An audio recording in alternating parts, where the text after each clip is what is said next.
the magician in the world of Doraemon. This video is purely for entertainment and does not infringe on copyrights or laws. The rights to the novel and image belong to the original author. We do not claim ownership. Don't like waiting and want to listen to this fanfic in full now? Subscribe to our Patreon, where you'll find the best fanfics. Chapter 276 Human Canon. Holding action in his hand, Yu and as he set out to find Fat Tiger with this new equipment. At this time, Fat Tiger was sitting in the open space in a daze, and Nobita and Doraemon found him faster than Yu and Daisuke. Fat Tiger, give me back my helmet of insight. Fat Tiger grinned and said, how can I give it back to you so easily? As long as you have the ability to take this helmet off my head, I will give it back to you. Doraemon stepped forward. Are you serious? As long as you take it off, you will give it back to me? Fat Tiger also jumped down from his cement pipe without any fear. That's right, I always keep my words and will never go back on my word. Doraemon immediately began to dig out his pocket and took out the super fisherman. Give me back my hat. But Fat Tiger was one step ahead, and after seeing through his thoughts, he dodged Doraemon's fisherman. You can't do this. I can know your thoughts. A few drops of cold sweat flowed from the blue fat man's head, and he took out the props from his pocket again. Since you have the helmet of insight, but even if you know this prop, there is no way to avoid it. The universal lasso. A rope that can track automatically flew out of Doraemon's pocket and went straight to Fat Tiger's head. Damn Doraemon, you actually use this thing. Fat Tiger also felt a little pressure. Cold sweat broke out on his forehead, and he began to dodge left and right. While dodging, Fat Tiger took the opportunity to eavesdrop on Doraemon's thoughts. Although this prop can track automatically, it will stop if it is tied to other targets in advance. After Fat Tiger knew the weakness of the prop, he rushed to Nobita instead of retreating. Nobita was completely unprepared for this and was easily caught by Fat Tiger and thrown onto the rope. As expected, after the universal lasso tied Nobita, it stopped chasing Fat Tiger. Fat Tiger walked to Doraemon proudly. How is it? My skills are still very powerful, right? The blue fat man was so angry that he gritted his teeth. He knew that his thoughts were eavesdropped, but he could do nothing about it. Now Doraemon's priority is to untie Nobita, not to chase Fat Tiger. With the helmet, Fat Tiger didn't dare to attack little Dora. After all, Doraemon has entered the combat state. If Fat Tiger takes the initiative to attack, he will definitely not hold back. The blue fat man's props can be said to be hard to defend. In this case, if you take the initiative to provoke him, you will be in trouble. So Fat Tiger left, and Doraemon knelt on the ground to untie the universal lasso for Nobita. At this time, Yu and Daisuke finally arrived at the battlefield, and was also shocked to see that Nobita and Doraemon were KO'd by Fat Tiger. Doraemon, you actually fought with Fat Tiger, and you were defeated. You are so stupid. Doraemon waved his hand in boredom, indicating that he was too lazy to argue with him. Yu and Daisuke said disdainfully, you are such a weak guy. Let me show you how I defeated Fat Tiger. Nobita looked unconvinced. Just you? Fat Tiger can know what you are thinking. He ran away before you even got close to him. Yu and Daisuke went over and untied the rope on Nobita, motioning for the two of them to follow him. Okay, come over now. It's just dealing with Fat Tiger. Why is it so troublesome? The two looked at each other and then followed Yu and Daisuke to set off. Anyway, Fat Tiger has been locked by his mental power now. As long as he doesn't escape from his mental power range, he will definitely find him. Not long after, Fat Tiger's figure really appeared in front of Yu and Daisuke. Hey, isn't this Fat Tiger? How come you have time to hang out here? Fat Tiger turned around and saw Yu and Daisuke holding an ankshing and walking towards him, and Nobita and Doraemon were following behind him. He immediately reacted and used his insight helmet to see what he was thinking, but he didn't read anything. Fat Tiger took a few steps back cautiously. Student Yu, what do you want to talk to me about? Yu and Daisuke brought him Xiang in front of him. Of course I'm here to avenge this kid. Seeing that the person coming was not friendly, Fat Tiger ran away without saying a word. You want to run? If I'll let you run, will I still be worthy of my reputation? Yu and Daisuke immediately raised his newly acquired equipment and aimed at Fat Tiger. At this time, Fat Tiger finally read his mind, but it was just a bunch of inexplicable words. Launch attack, Unzyong shell. This attack consumes, Unzyong *1. This attack causes damage, strength X Unzyong weight/flight time. Damage type, single damage. Aim at the target. Fat Tiger, level 1 demeanor, Unzyong shell is now launched. After hearing this, Fat Tiger had a face full of question marks. What are these things? Looking back, a face wearing a hat was rapidly expanding in front of his eyes. What? And as he actually threw Angshan out. Fat Tiger was hit by Angshan, who fell from the sky with an incredible look on his face. Nobita and Doraemon in the back saw this scene and their jaws dropped. The Angshan in your hand, is it used at this time? Ignoring the surprise of passers-by, and as he calmly went over and picked up the helmet of insight, showing off to them. See, I said that it doesn't take much effort to deal with a Fat Tiger, right? As for Angshan, and as he had been using magic to protect him when throwing him out, so naturally he would not be injured. He threw the helmet of insight to Nobita and the others, and then as he took Angshan away, it's not a good thing for him to faint on the floor now, so let's send him home. But Angshan suddenly woke up at this time and hurriedly tried to struggle off him. He was just punished by and Daisuke, so naturally he didn't dare to stay on him for too long. And as he put him down and told him to disappear quickly. Okay, I have avenged you. Now you should hurry home. Angshan also saw the knocked down Fat Tiger on the ground and walked over quickly to get his comic back. Great, thank you Yuan-kun. Angshan was very happy to get his lost things back. He shook his head. No, you knocked Fat Tiger down yourself. You should thank yourself. After listening to what and Daisuke said, Angshan touched his head inexplicably. I beat Fat Tiger? When? Why don't I remember? No one told him the process. Everyone just turned around and left. Go back quickly. Don't let your mother worry. Then I patted the petrified Nobita and Doraemon and walked past them with a smile. Although Angshan didn't know why, since Yuan said that he defeated him, it must be him. And as he returned home, and it was already past 5 o'clock. At this time, Dekisugi was looking at the test paper in front of him decadently at the desk, with dull eyes. What's wrong with you? Did the math problems burn your brain? And as he went over and pushed him, and he fell down, as if he had lost his soul. And as he immediately pulled him up, and started a new paw shake. What's wrong with you, Yunkei? Don't you recognize me? I'm and Daisuke. Chumashin came to his senses and pushed him away with a look of disgust. Stop it, I was just doing the test paper today, and I was it.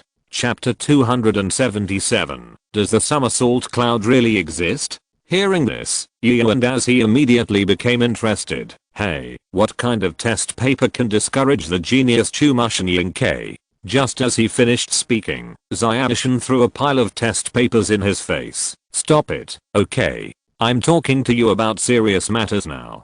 Daisuke put away the test papers on his face and looked at him curiously. What's the matter that makes you so worried? Chumashin put away the remaining test papers and said helplessly, I finished all the review questions I sold for this final exam in one afternoon. Even my share? After hearing this, and as he leaned over and asked in surprise.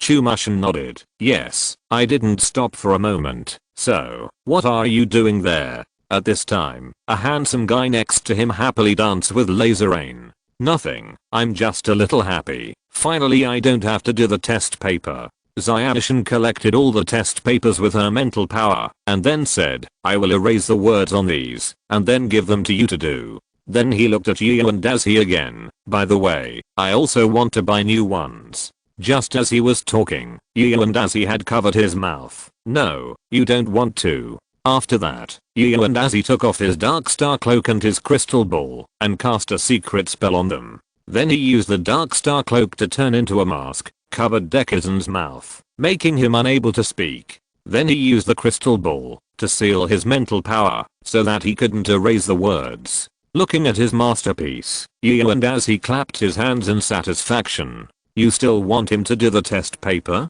What a joke. Is she the kind of person who can do the test paper? Zyadishin stayed where she was, trying to take off the mask. But he was entangled by and as his dark star cloak, and he had no mental power, and couldn't do anything.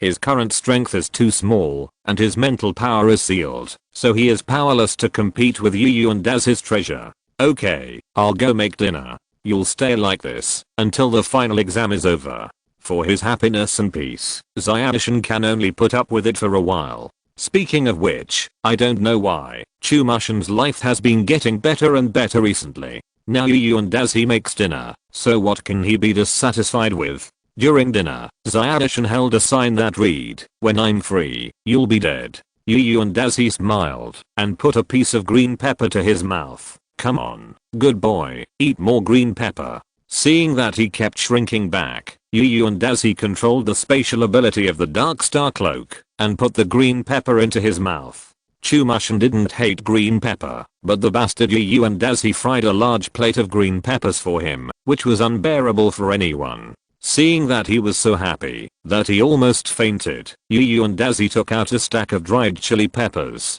Come on, good boy, you have to eat chili. Seeing this, he quickly took out a sign and wrote, "You won. I won't buy tutoring materials, let me go." Yu and as he was satisfied and took back the Dark Star Cloak and the crystal ball, letting him return to freedom.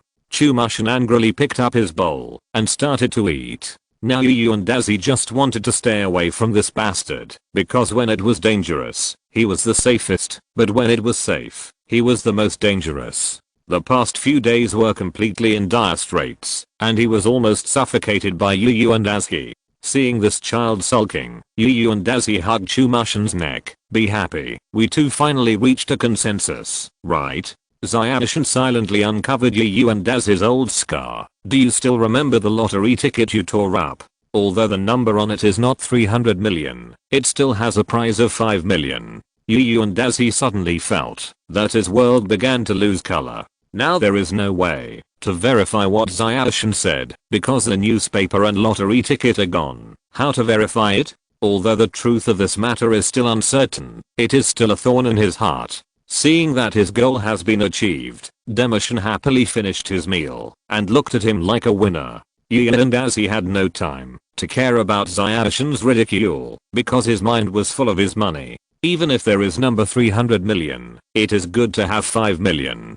The resentment gradually emerged from his body, scaring Zayanshin next to him. It seems that his words really hurt him a lot, and it feels that his life has reached a low point. Zayanshin came over and patted Yu and as he on the shoulder. It's okay, it's all over anyway, why don't we watch TV first? So he dragged the shocked Daisy to the TV and played today's TV program. It's actually playing The Journey to the East of the Celestial Empire, and it's the part where Sun Wukong gets the somersault cloud. Yu and as he looked at this cartoon and suddenly felt very familiar. Thinking back to when he was a child, he often watched these. As he watched, he felt that the pain of losing 5 million was gradually weakened. Anyway, I have already torn it off, so what can I do, even if I regret it? After thinking it over, Yu and as his mood gradually became cheerful, and he devoted himself to the animation program. At this time, Nobita was also watching this cartoon. When he saw the somersault cloud, his eyes were full of envy. If only I had a somersault cloud, then I would never worry about being late again. As he spoke, Nobita's eyes turned to Doraemon. Hey Doraemon, do you have something like the somersault cloud? Doraemon shook his head. The somersault cloud is kept as a pet by those legendary practitioners. I don't have it here. Seeing that he didn't have it either, Nobita turned his head with a look of disappointment, lying on the ground and swinging his feet in boredom. What? It turns out that Doraemon also has something he doesn't have. It's really disappointing. Doraemon hesitated for a while and said, actually, if you want it, you can get it. But forget it. Nobita immediately stood up and hugged Doraemon's head. Why? It's rare to have such a magical tool. The blue fat man opened his hand. It's because Nobita can't learn it at all. Otherwise you will regret it. But who is Nobita? Before getting into trouble, when did he consider the consequences? I don't care. I want the somersault cloud. Seeing that the blue fat man didn't give it to him, Nobita rolled on the ground. Doraemon couldn't do anything about him, so he had to say, well, let's go get the somersault cloud you want now. Nobita instantly stopped throwing tantrums, stood up and looked at Doraemon expectantly.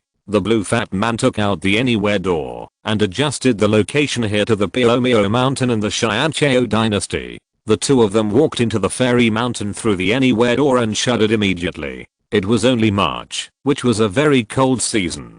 They were wearing little and the temperature on the top of the mountain was low. If they didn't catch a cold tomorrow, they would be considered healthy. Doraemon also shuddered, as he himself was very afraid of the cold.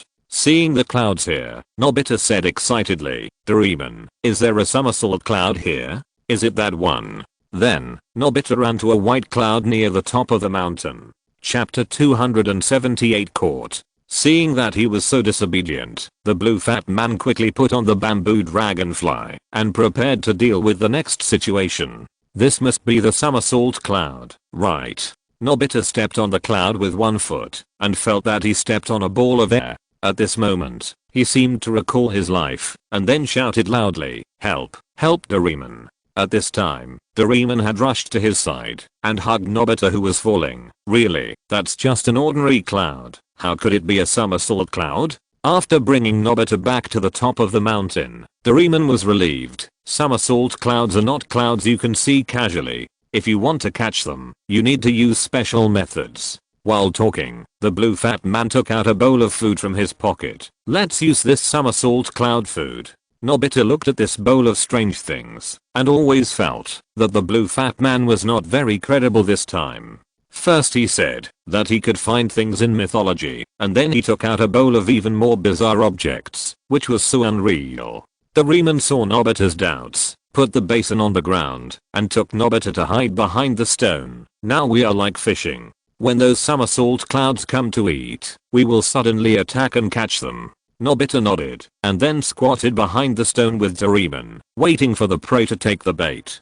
But after more than 10 minutes, the bowl of food outside was still the same as before. Nobita couldn't help but started out the truth of this matter. "Doraemon, is it really okay for you to do this?" Seeing that he was so anxious, Doraemon pressed him down. "Be quiet, if you make a sound, they won't come out." Nobita had to lie down. "Okay, when the somersault clouds come out, remember to call me." Doraemon touched his head helplessly.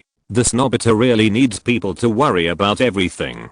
In this way, Doraemon stayed there for 2 hours, and finally a small white cloud appeared in the distance. "Oh, there are delicious foods here. I have to ask them to come and eat together." Then, the somersault cloud turned around and brought his companions over. The blue fat man was very excited when he saw that a cloud had finally taken the bait. "Let me see, there are 5 clouds in total. I have to wake him up quickly." Then, the blue fat man took out 2 universal lassos and covered Nobita's mouth with one hand. This is not over yet. In order to wake Nobita up, Doraemon hid Nobita's abdomen with his other hand. That's right, Doraemon, who has been waiting here for more than 2 hours, also has a temper. After being woken up, Nobita covered his stomach and wanted to shout. But Doraemon's hand blocked his mouth, so he could only hold back his words.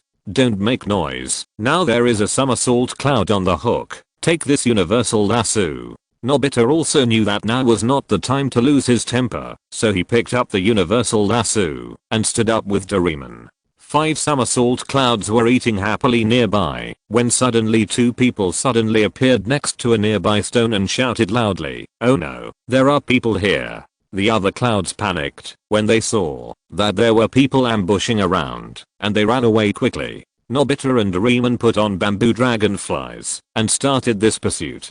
"We are lucky this time. There are 5 somersault clouds. I want to catch the strongest one and take it back," Doraemon said as he began to swing his lasso, aiming at the cloud in the front. "Now, go with the universal lasso." The blue fat man threw the rope, and his universal lasso lived up to expectations and caught up with the cloud in the front and was about to catch up with the somersault cloud. But at this moment, the cloud behind it suddenly bumped into the universal lasso. "I'm sorry, I accidentally brought you into danger. Let me, a cloud, take the responsibility for my mistakes." Doraemon won the first battle, and then Nobita was also ready to catch the cloud in the front. "Go, universal lasso." Nobita threw out his rope, and then, it was around Doraemon's neck. The blue fat man pulled the rope around his neck with difficulty, and was very speechless to Nobita behind him. You are here to make fun of me, right? You are here to take revenge on me, right? Nobita hurried over and loosened the rope around Doraemon's neck. Sorry, I accidentally put it on the wrong one. The blue fat man waved his hand and didn't care about it. Forget it. Now that we have caught one, let's go back quickly. Nobita and Doraemon led the cloud back to the mountain. Taking out the arbitrary door, the two returned to Nobita's room. At this time, the sky was completely dark, and the stars in the sky could be vaguely seen. Nobita tied the rope in his room, and then took out the bedding to prepare for bed. Nobita, don't you practice first. Otherwise you will regret it.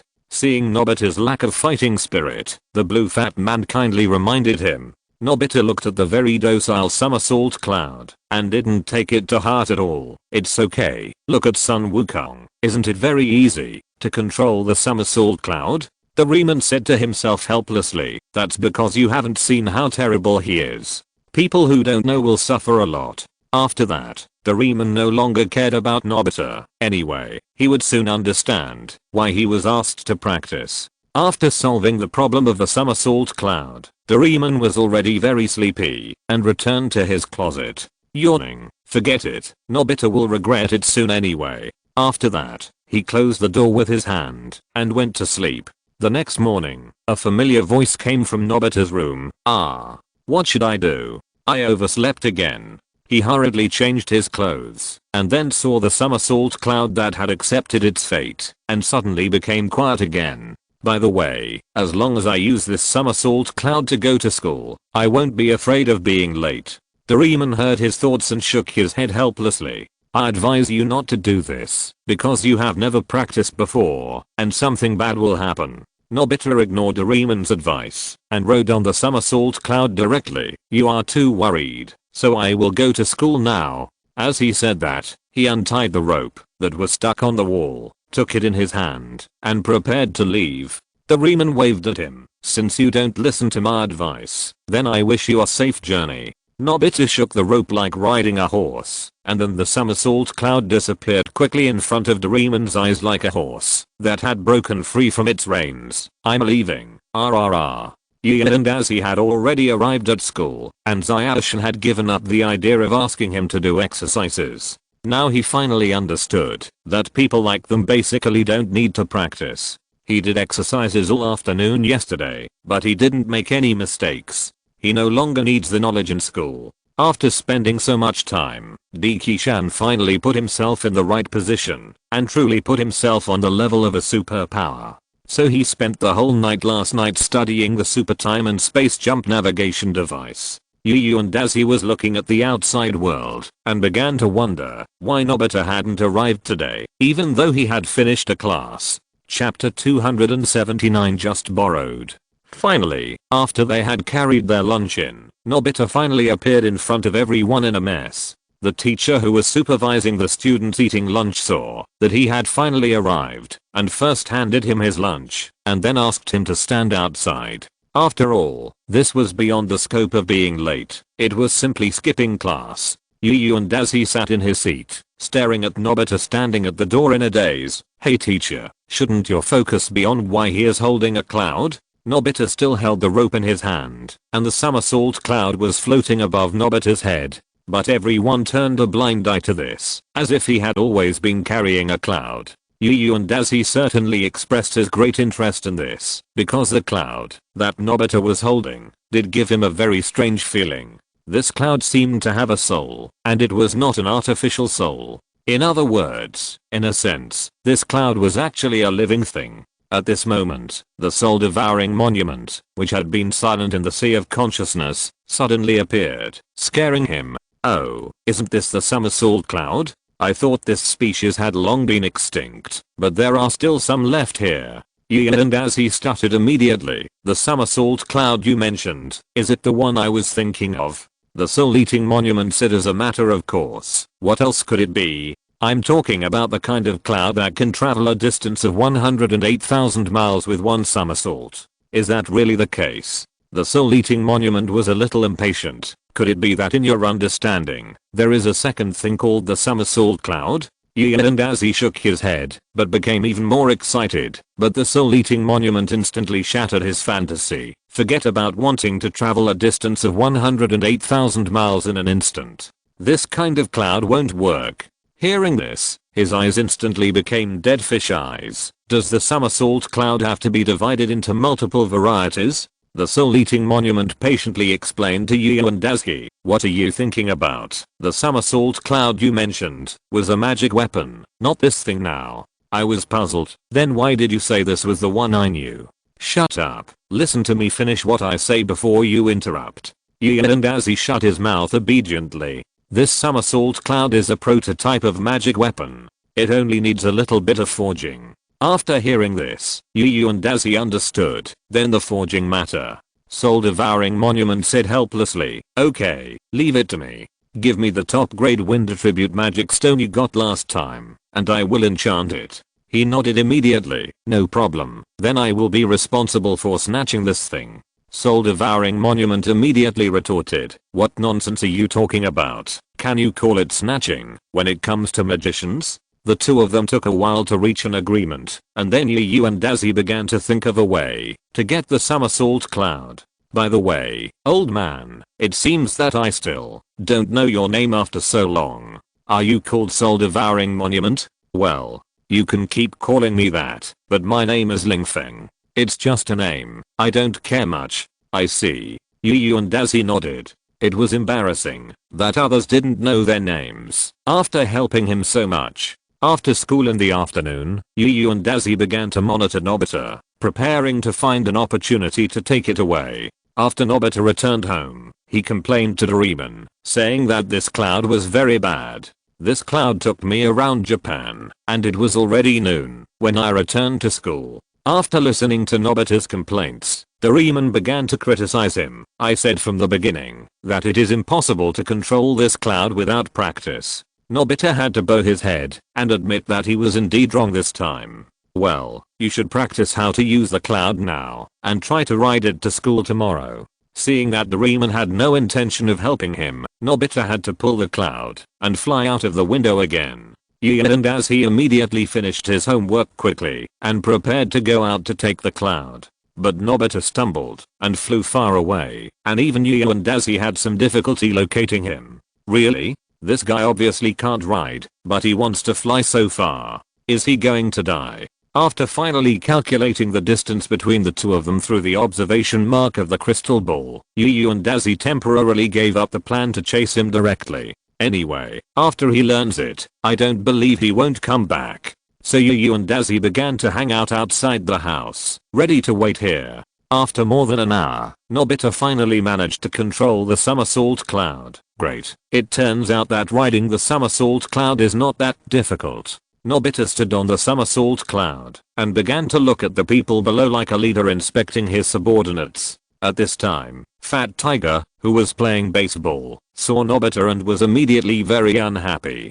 Hey, Nobita. What are you doing on it? Nobita saw Fat Tiger and made a face at him. La la la la. Of course I'm riding the somersault cloud. Fat Tiger threw the baseball in his hand without saying a word and hit Nobita in the face. In this way, Nobita was knocked down from the clouds by Fat Tiger, leaving a dent on the ground. Fat Tiger and Sunia immediately ran to Nobita's side, and then Fat Tiger stood on the cloud and snatched away Nobita's beloved cloud. No, Fat Tiger, riding this requires practice, otherwise there will be problems. In order to keep his cloud, Nobita began to try to persuade Fat Tiger to get down by himself. At the same time, he was very regretful now. It would be better if he just left. Fat Tiger didn't care so much. Even Nobita can ride it. Why can't I ride the cloud? So he pulled the rope, and the cloud ran forward again helplessly. He had been running for a day and felt very tired. Under this premise, it didn't take long for Fat Tiger to successfully tame the cloud. Haha, I said, such a simple thing. Nobita can do it. Why can't I do it? The cloud below moved just as speedily. If he hadn't run out of strength, he would send Fat Tiger to the Pacific Ocean. This guy's much heavier than the previous one, and he was also very rough with him. He would rather be with the previous owner. Seeing that they were almost done playing, Fat Tiger pulled the rope to turn the somersault cloud around and prepared to go back. Then I will borrow this cloud. Nobita, you just stay on the ground peacefully. No, how can you do this? Nobita wailed below. This was the somersault cloud that he had finally caught. Doraemon, do you have the nerve to say that? Fat Tiger smiled evilly above. I said I just borrowed it for a while, but it's just forever. After saying that, he rode away on the somersault cloud. Nobita looked at Fat Tiger's back helplessly and began to feel sad about his somersault cloud. Sunia was a spectator here for a while and then left out of boredom. Nobita got up. He planned to go to Doraemon to ask for another somersault cloud. Gian and Azuki, who had been monitoring this place, finally found an opportunity and teleported directly to Fat Tiger's home. Fat Tiger had just returned home when the doors and windows of his room were suddenly closed by a mysterious force. What's going on? Fat Tiger was frightened by the sudden change. Yu and Azuki emerged from the darkness and smiled at Fat Tiger. I think this cloud is pretty good. Why don't you lend it to me to play with? When Fat Tiger saw that it was Yu and Azuki, he knew that he might not be able to keep the cloud. But for his future happiness, he decided to give it a try. You guy, why do you want me to give you the somersault cloud? Yu and Azuki hugged his neck and said his classic saying, I said I'm just borrowing it, but it's just a permanent loan. Chapter 280, Come to the Door.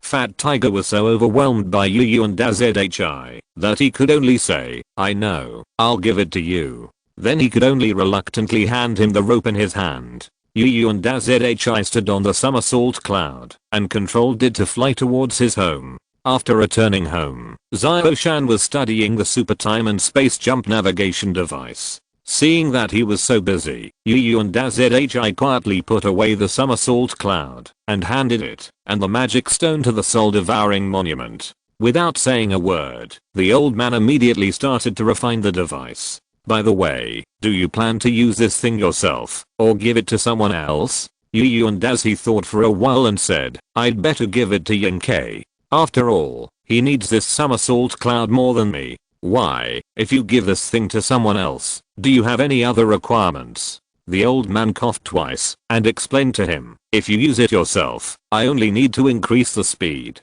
But if you want to give it to someone, I have to engrave some other things, such as magic patterns to protect people from being scratched by the wind and jumping through space. In short, it will take me a long time to refine the weapon this time.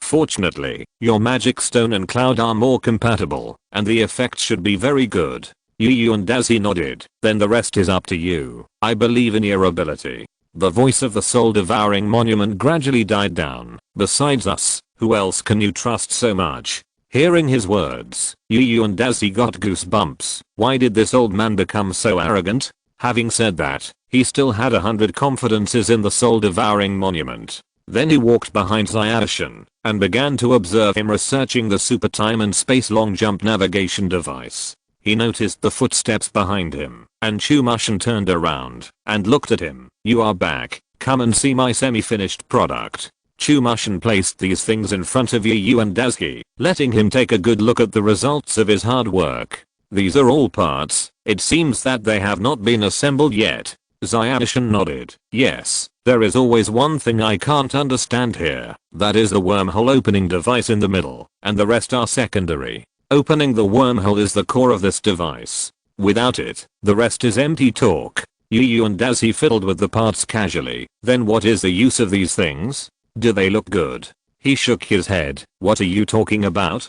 These things are all necessary to keep the wormhole stable. At this moment, Yu and Azuki suddenly thought, if you try to use the Dark Star Cloak as the core of this device, is it possible to make it work successfully? After listening to what he said, Zio-chan also got inspiration. Yes, I can try it. Just need to make some adjustments to adapt to the shape.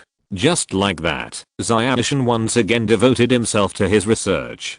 Just as they were chatting about the device, the sky outside suddenly became dark. Yu and Azuki looked at the sky outside. What's going on? Is it going to rain in this weather? Hearing this, Zio-chan immediately became nervous. Oh no, I haven't put away the clothes yet. Yu and Azuki pulled him down at once. Are you confused? When did we wash clothes? He just remembered that it seemed that Yu and Daisy had never used the washing machine again after he advanced. Chumashin laughed. Sorry, I forgot for a moment. The washing machine in the room at this time. Woo woo. It turns out that someone hasn't forgotten me. I'm so touched. But Yu and Daisy looked at the sky with some sorrow. They could sense that the clouds in the sky were not ordinary clouds. It seems that this time, it seems that the person who came is not friendly. The black clouds quickly gathered together and formed an extremely huge monster.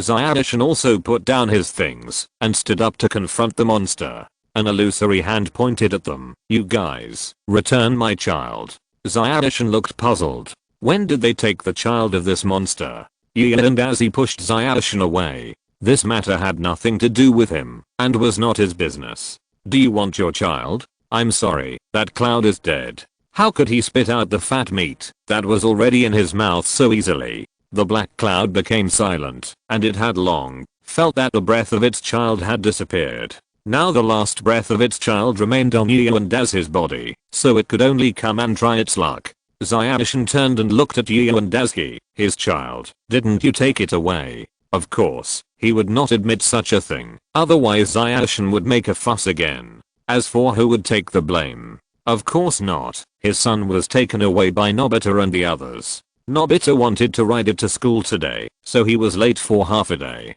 This is one of the techniques of speaking, avoiding the most important part and telling the facts that are beneficial to oneself. But this is not enough, otherwise when giving him a birthday present, he will not be able to explain, but his child did die in my hands. That's right. What did you say? The monster outside was instantly furious, and its body began to swell rapidly.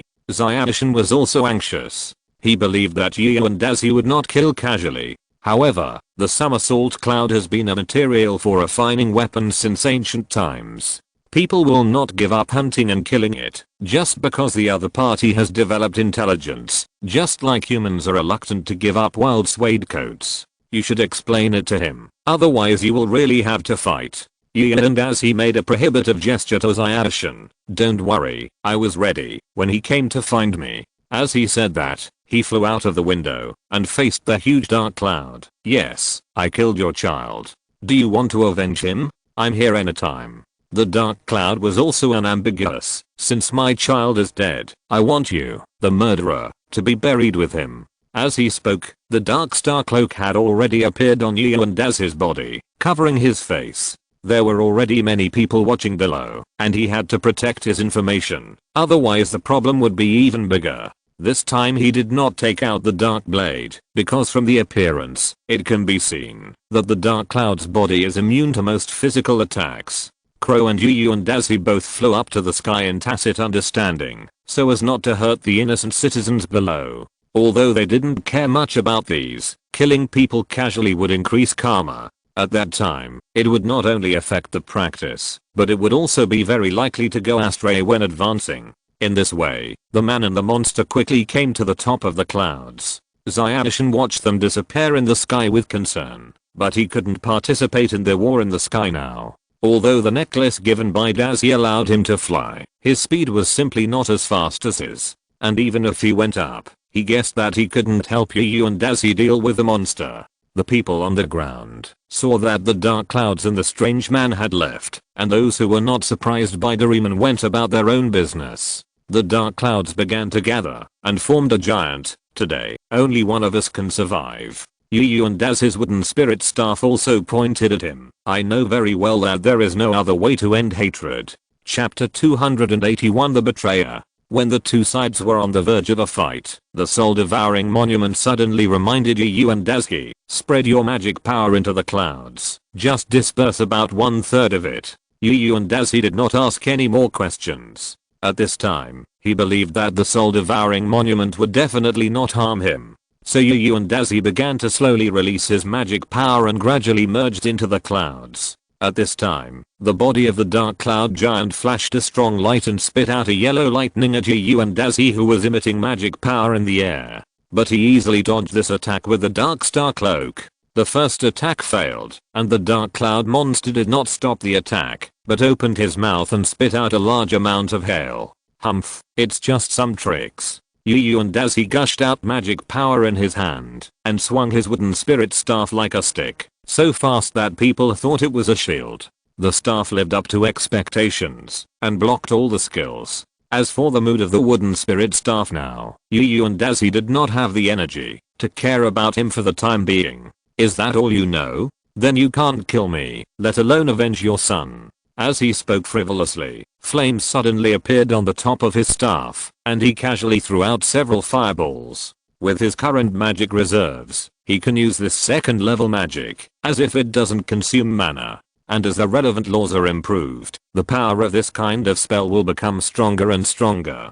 Damn it, using fire. The dark cloud monster hurriedly dodged the fireball. Although his body had intelligence, it was still mainly composed of water vapor. If it was hit by a fireball, it would still melt. But his body was too big to avoid it completely. In the end, 2 large fireballs from Yu and as he hit his legs, melting a part of his body. The dark cloud monster snorted coldly and began to become more serious. He had to admit that, although this guy was annoying, he still had enough capital to be proud of. Seeing that conventional means were ineffective against that bastard, the dark cloud monster suddenly began to inhale, and the surrounding air was sucked out of the vortex. Why are you inflated? Yu and Daisy teased him while being alert. When the dark cloud giant reached its limit, it opened its mouth and blew a strong wind towards Yu and Daisy. He immediately used his staff and hands to cover his face to prevent himself from being blown away by the wind. Well, this wind speed is really fast. It must have exceeded the ordinary typhoon.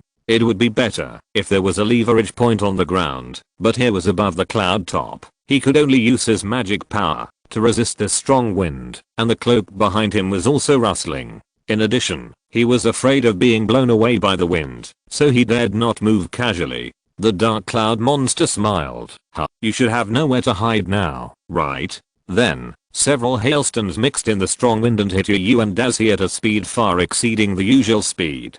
With the blessing of the wind speed, the speed of the hailstones far exceeded the speed of the body that hit him, and he was immediately beaten back dozens of meters by this force. After finally stopping, Yu and Daisy secretly rejoiced. Fortunately, there is the energy barrier of the Dark Star Cloak, otherwise it would be really troublesome now. At this time, the guy finally stopped talking. Seeing that Yu and Daisy was unharmed, he was ready to inhale and try again. He didn't believe that this guy could hold on forever. In order to allow Yu and Daisy to be better controlled by the strong wind, he was also rapidly closing the distance between them. At that time, Yu and Daisy would have to spend more effort to avoid being blown away. This was also his chance. Yu and Daisy guessed his thoughts and became even more unhappy. Although I'm not a saint seer, you want to use this trick a second time. With a wave of the staff, unmatched cold air burst out instantly. It was Yu and Daisy's favorite second level magic, Cold Current.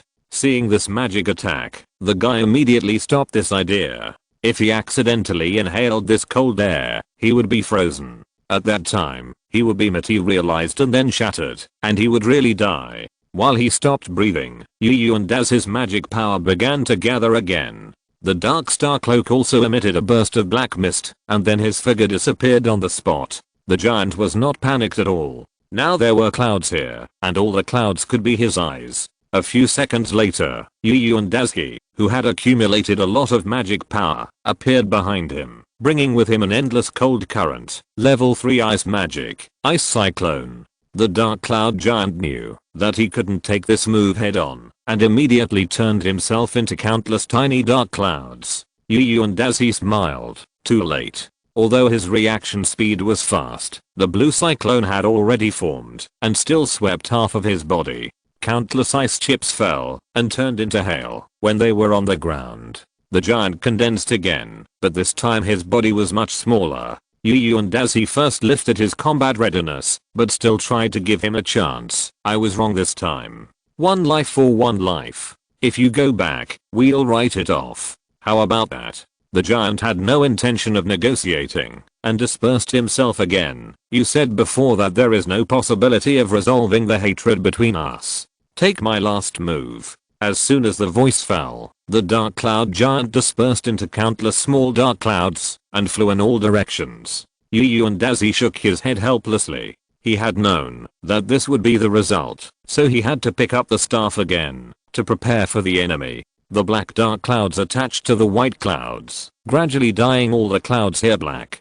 Today, even if I cut off the possibility of further advancement, I will avenge my child. A large number of dark clouds gathered again, and a force that could make Yu and Dazi feel death was gradually born. The dark cloud giant sacrificed the possibility of his own advancement and temporarily exchanged for huge power. This price is not small. After the giant heads gathered, they looked at the child again. Now he knew that he definitely had the strength to kill the annoying guy in front of him. I want to let you practitioners know that our somersault cloud is not something that can be manipulated by anyone. The giant swung his fist with endless anger. Yu and Dazi immediately activated the dark star cloak and quickly left the original place. Wherever the fist passed, the surrounding clouds began to surge, and a huge vortex appeared in the sky. This power has exceeded the peak of a third-level magician, right? Yu and Dazi looked at the clouds several kilometers around him, all of which were activated by him, and turned into the power of this monster. Just as he was thinking about how to break the situation, the soul-devouring monument reminded Yu and Dazi again. Do you remember the magic power you released before? Now is the time to use it. He once again dodged the giant's attack, and asked Ling Feng, then what should I do now? Yu and Dazi was very anxious now, but the old man was still unhurried. Just enter his body, and activate the law. Hearing this, Yu and Dazi didn't hesitate, and immediately let the dark star cloak wrap his whole body, and rushed into the giant's body. From the giant's perspective, he only saw a black light sinking into his body, and then he knew nothing. Do you think you can be safe if you hide in my body? Lightning rushed through his body, and even with the dark star cloak, Yu and Dazi was in a mess. Okay, now we have reached the center of his body, it's time to work. He immersed his mind in his sea of consciousness, and the magic power and mental power together activated the laws of the sky. The magic power scattered throughout its body immediately responded to Yu and Dazi's call, and gradually gathered the power in his body to the center. What did you do to me? He was horrified to find that his power was not under his control. The huge body was gradually collapsing, and the clouds became white again. Now he knew that he had reached the end of his life and was about to die. Why do you know my ability and set a trap in advance? Why? Yu and Dazi watched him walk towards death, and there was still some reluctance in his heart. But the soul-devouring monument in his mind had no mercy on him. Don't be sad, they are all traitors who betrayed our glory. Yu and Dazi immediately asked, if you say so, these clouds were actually members of the demon clan? But the soul-devouring monument did not utter another word about this. Chapter 282 Horrible Signs. Seeing that he continued to keep it secret, Yu and Dazi had to give up the idea of asking. Unless he accidentally let it slip, there was basically no way to know the inside story he was talking about. So he had to cast his eyes on the energy ball in the air. Now it has gathered a lot of storm power and a small half of Yu and Dazi's magic power, and gradually condensed into a crystal. Although the storm power inside is very strong, it is actually useless to him. Because Yu and Dazi's staff will definitely not be made of sky attributed magic stone, it is just for show. However, in the eyes of the soul-devouring monument, it has other uses. This thing fits well with the somersault cloud. You can add it to the somersault cloud later, and make it a second energy source. Dazi nodded. Anyway, this thing is really useless to him, and it is also good to add it to the cloud. Not long after, a purple magic stone appeared in front of him, and Yu and Dazi reached out and held it. It is indeed a product left behind by the gathering of natural forces. It is actually a top-grade magic stone. The soul-devouring monument used his mental power to roll the magic stone away, and continued to refine the somersault cloud. Ling Feng, how long will it take to make the somersault cloud this time? The soul-devouring monument calculated. The refining process of this thing is a little complicated. It should take 2 or 3 days. Back below, this time in order to snatch the somersault cloud, it can be said that a lot of effort was spent. Xiao-Shan saw that Yu and Dazi had returned, but the cloud had disappeared, and he had guessed the result. He looked at Dazi and said, so, it still didn't end well in the end. Yu and as he did not hide it. Yes, that guy refused to retreat, so I had no other choice. And to be honest, even if he really left, Yu and as he would still be very worried. Because the seeds of hatred have been planted, and there is no guarantee when they will sprout again. So for the sake of everyone's safety, even if he really left, he must nip this threat in the bud.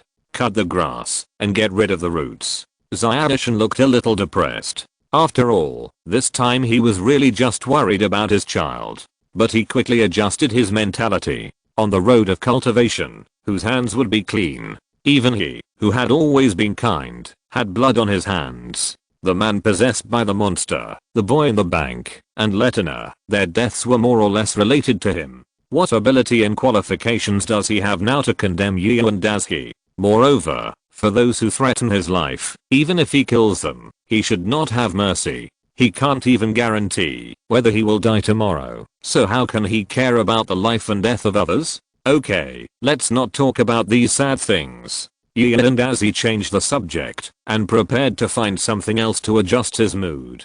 Oh, by the way, Junfei, I still don't know what your birthday is? Xiaoshan answered the question with a smile. You are talking about this, my birthday is April 15th. Speaking of this, I don't know your birthday either. Yu and as he thought about it, and still said his birthday in his previous life, my birthday is April 28th. Because he could no longer find the shadow of his previous life in this world, he had to change his birthday to the date of his previous life. He has been here for so long, so he has to leave a little memory of his previous life. After silently noting each other's birthdays, the two of them once again devoted themselves to their own business.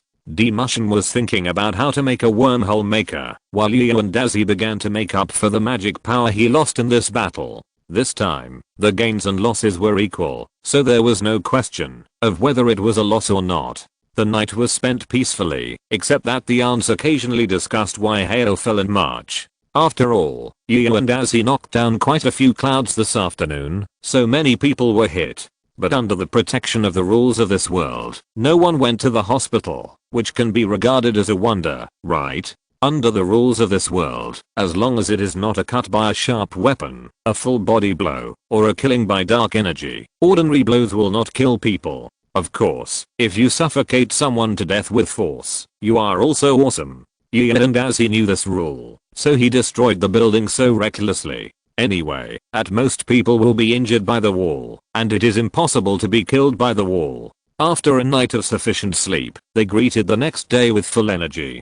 Today's weather is still sunny and there is no sign of rain. After arriving at school, the teacher praised several good students as usual, and then started today's class. After the morning class, the teacher put down the textbook in his hand, with a light tone. Okay, students, today's class is here. Everyone remember to do your homework. Now let's go home. Every weekend, the students are very happy, and in fact, the teachers are also very happy. Because after a week of classes, many times I would be annoyed to death by Nobita's students. After finally being able to relax, it is natural to plan your weekend well. Yu and as he was sitting in his seat, carelessly packing up the things he was going to take back. The teacher didn't assign many homework this week, but there was a sketching homework that was more troublesome, and he had to find time to go out. After returning home at noon, Yu and as he suddenly wanted to eat pancakes with honey today. He discussed it with Demushin, and Xiaoshan made an okay gesture to him.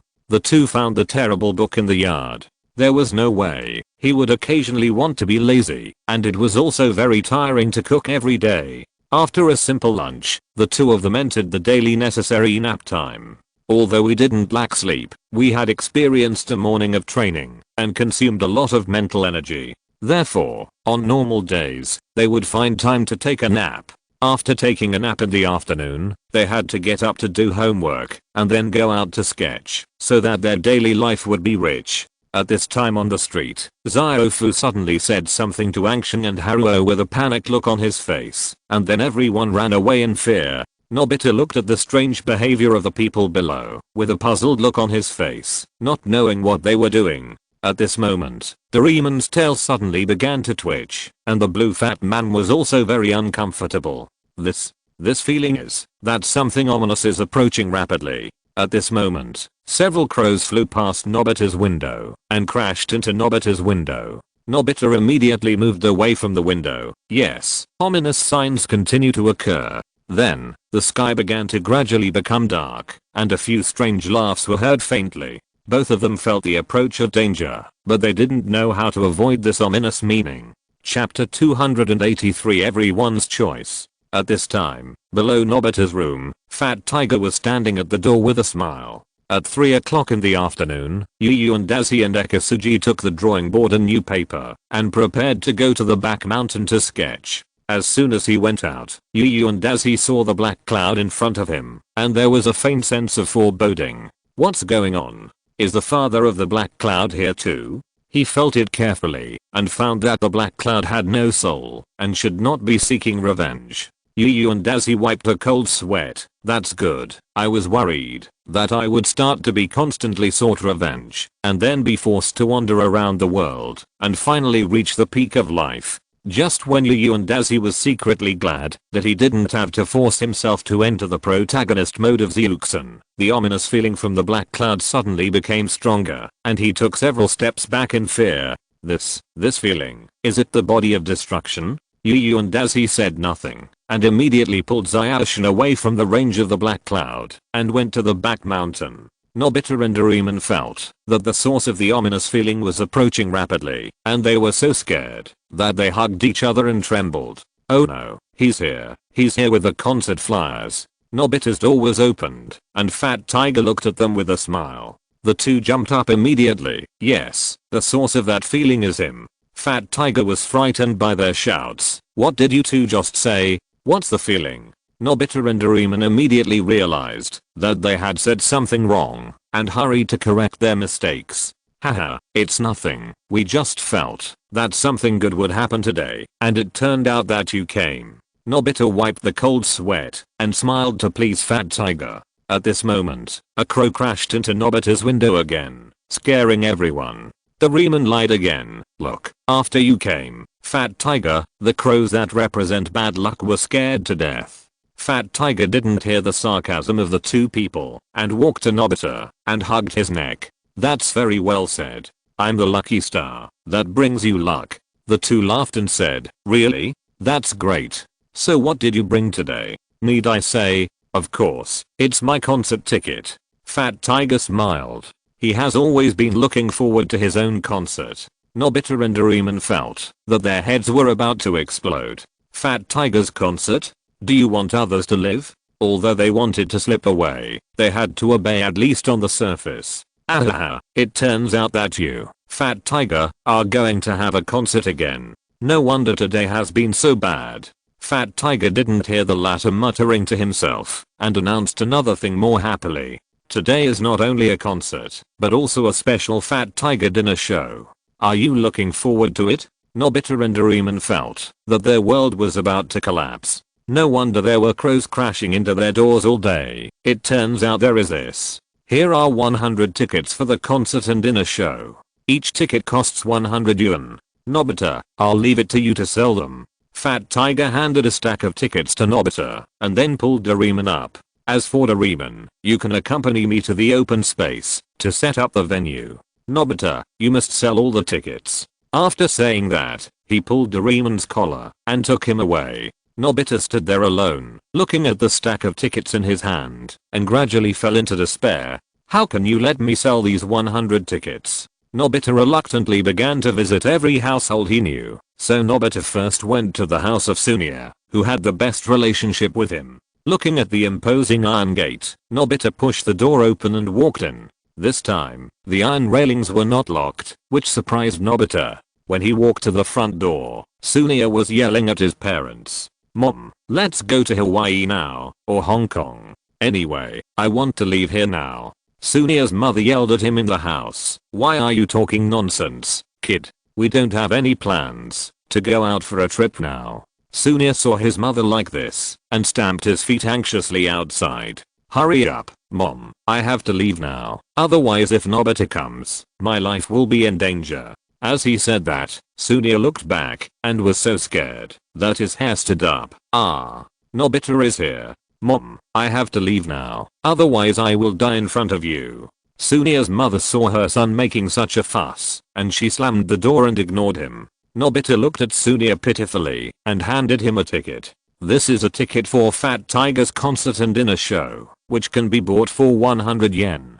Sunia opened Nobita's hand. I don't want to go, Fat Tiger, the tone-deaf gorilla, who wants to listen. But if we don't go, we will definitely be beaten badly by him in the end. Nobita is still trying to persuade Sunia to accept the ticket, so that he can get out of the sea of suffering. But now Sunia has gone crazy, and it is useless to persuade him. Then get beaten. I would rather be beaten to death by him than listen to his songs and that horrible dinner. Nobita knew that this family had no hope, so he had to prepare to leave. Well, you can live longer than us. With heavy steps, Nobita left this grand house. Sunia was still in front of the house, begging his mother to take him abroad for a trip. What should I do? It seems that Sunia has been driven crazy. I can only find the next family. So Nobita turned into Haruo's house, ready to let Haruo come to participate in the dinner show. Hey, is Haruo here? I'm Nobita. I have something good for you. But Haruo, who had already received the news, would not let him succeed. It was Haruo's mother who opened the door. I'm so sorry, Nobita. For some reason, Haruo ate 40 bowls of shaved ice just now and now he has a fever. What? To avoid Fat Tiger's dinner and concert, you made such a big sacrifice? Nobita was frightened by Haruo's decisiveness and had to give up the seriously ill Haruo. After leaving Haruo's house, the next place was Angshan's house not far away. In the end, it was Angshan's mother who came out to open the door. It's Nobita. What do you want to talk to Angshan about? Nobita had to bite the bullet and said, it's like this. Fat Tiger invited everyone to dinner and sang for them. Angshan's mother sighed. It's really unfortunate. Angshan suddenly signed up for a holiday cram school and has already left today. Nobita was shocked again. What did you say? Angshan, who doesn't like to study. Actually, his mother was also very puzzled. Yes, he was like possessed just now, saying that he would die if he didn't go to the cram school, so I had to agree to him. Alas. If you're listening to this novel on a channel other than Fanfic World, it means they downloaded and uploaded it without effort. We cordially invite you to visit our channel, Mundo Fanfic Novelos. There you'll find the original version of this story and you can explore many other novels of various genres. We're waiting for you to immerse yourself in a world of incredible novels. Chapter 284. Don't take me with you. Excuse me, auntie. Nobita, who was once again turned away, had to leave and look for the next target. Soon, he saw the door of Yamaguchi's house and walked in and knocked on the door. But Yamaguchi inside was even more determined. He had nailed the door shut with wooden boards and covered his sister tightly to prevent him from making any sound. Open the door, Yamaguchi. I'm Nobita. I want to show you a treasure. Nobita kept knocking on the door, wondering why Yamaguchi was not at home. At this time, Yamaguchi no longer cared whether he would be beaten by his mother later. Anyway, it was much better than the situation with Fat Tiger. Yamaguchi's sister was in her brother's arms and had no idea what was going on outside. But he felt his brother trembling all over, so he cooperated and said nothing, trying to avoid this disaster. Nobita left here helplessly and walked into the house of Yamako. This time, the person who finally opened the door was the one Nobita wanted to find instead of their mother, which made him very happy. Oh, it's Nobita. What do you want to talk to me about? Nobita reluctantly took out a stack of tickets. This is Fat Tiger's dinner show, and the extended tickets, only 100 each. Yazzie interrupted him immediately. I'm so sorry, my teeth hurt today. As she spoke, Yazzie had already disregarded her ladylike image and showed her decayed teeth in front of Nobita. Nobita knew that she was just making excuses not to go, but Nobita couldn't force others to go. So he had to leave. Really? That's a pity. Seeing Nobita turning away, Yazzie excitedly pulled out the decayed tooth. In fact, the tooth was indeed bad, but it was about to fall off. I didn't expect that it could still be used at this time, and it really made its life worthwhile. Great, I must save this tooth. Then Yazzie went home and went to find a suitable container. Then Nobita visited many families, but they all gave all kinds of reasons to refuse him. Fat Tiger's concert? I'm so sorry, I can't see anything. you're talking about this. It's a pity. I accidentally cut my hand when I was drawing today and I need to recuperate at home. I'm sorry. I squatted on the toilet for too long today and my legs are numb. I can't walk, so I can't go to the concert. Nobita finally couldn't stand it anymore and immediately threw the ticket in his hand. What kind of excuse is this? It's obvious that I will be well soon. Without saying a word, the classmate immediately flashed into the room and closed the door. Damn it, if no one wants to come, then I'll be in trouble. Nobita left the family angrily. After walking back and forth, Nobita came to the last house. If possible, this is the only house I want to come to. I definitely don't want to come here. He knocked on the door gently, and standing in front of Nobita was still the gentle and lovely girl in his impression. Nobita, what do you want to talk to me about now? Do you want me to help you with your homework? While speaking, Shizuka inadvertently lifted her hair, exuding her beauty to the extreme. Nobita looked at Shizuka's smile and slowly took out the ticket that Fat Tiger gave him. Actually, this is the ticket that Fat Tiger asked me to give you. The concert plus dinner only costs 100 yuan. Shizuka heard the purpose of Nobita's visit, and a tear flashed in her eyes. I didn't expect that such a kind Nobita would sell me such a thing. Then she looked up at the sky, clasped her hands together in front of her chest. Maybe, this is my fate. Then, Shizuka took out 100 yuan from her pocket, and handed it to Nobita. In this case, I'll take one. Seeing Shizuka so painful, Nobita finally couldn't stand it, turned around and fled the house. I'm sorry Shizuka, just pretend that I never came here. As Nobita ran, he said that he was such a bastard, and he actually wanted to sell this thing to Shizuka. When Shizuka saw Nobita running away, she was relieved, and sat on the ground. That's great. Fortunately I know Nobita is kind. As long as I pretend well, Nobita won't sell it to others. Shizuka quietly gave her with 120 likes. In the end, Nobita, who had nothing to gain, decided to go to the open space first, but when he was close to there, he was stopped by the blue fat man next to him. Nobita, Fat Tiger is practicing singing now. You'd better not go near there. Nobita stuck his head out of the wall and glanced at Fat Tiger who was singing. Suddenly, a wave of sound came over, messing up Nobita's hairstyle that had not changed for thousands of years. He quickly covered his ears and went back behind the wall. It's too scary. This is not a human voice at all. Let's not talk about this for now. Nobita, how are your tickets selling? Doraemon is more concerned about Nobita's affairs. If Nobita doesn't sell any tickets, then he will also suffer. What did you say? You visited 30 households and didn't sell even one ticket? Doraemon was shocked by Nobita's incompetence and jumped up. Nobita was also helpless. Yes, everyone got the news and made sufficient preparations in advance. In that case, let's go to other places to avoid the limelight first. The two of them decided to go to the back mountain first. If they hid there, Fat Tiger would not be able to find them for a while. And they also felt that Sunia was right. They would rather be punched than sing and have dinner. At this time, Yu and Daisy was painting in the back mountain. Suddenly, he felt a palpitation and felt that something ominous was approaching. Xiaoshin next to him didn't notice anything and continued to paint. This time, the object of their sketching was the town they saw on the back mountain. The workload was very large. Not long after, they heard someone approaching here. While listening to the footsteps, Demoshin said to Yu and Daisy, the person coming seems to have something troubled. Yu and Daisy paused in his painting. You can even tell whether others have something troubled. Xiaoshin didn't explain to him and continued to paint by herself. Not long after, the figures of Nobita and Doraemon appeared in front of them.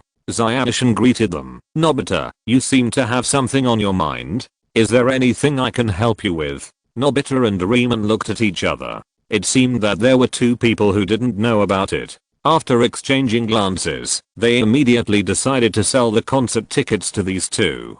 It's like this. Fat Tiger is holding a dinner show and concert today, and the tickets are only 100 yuan.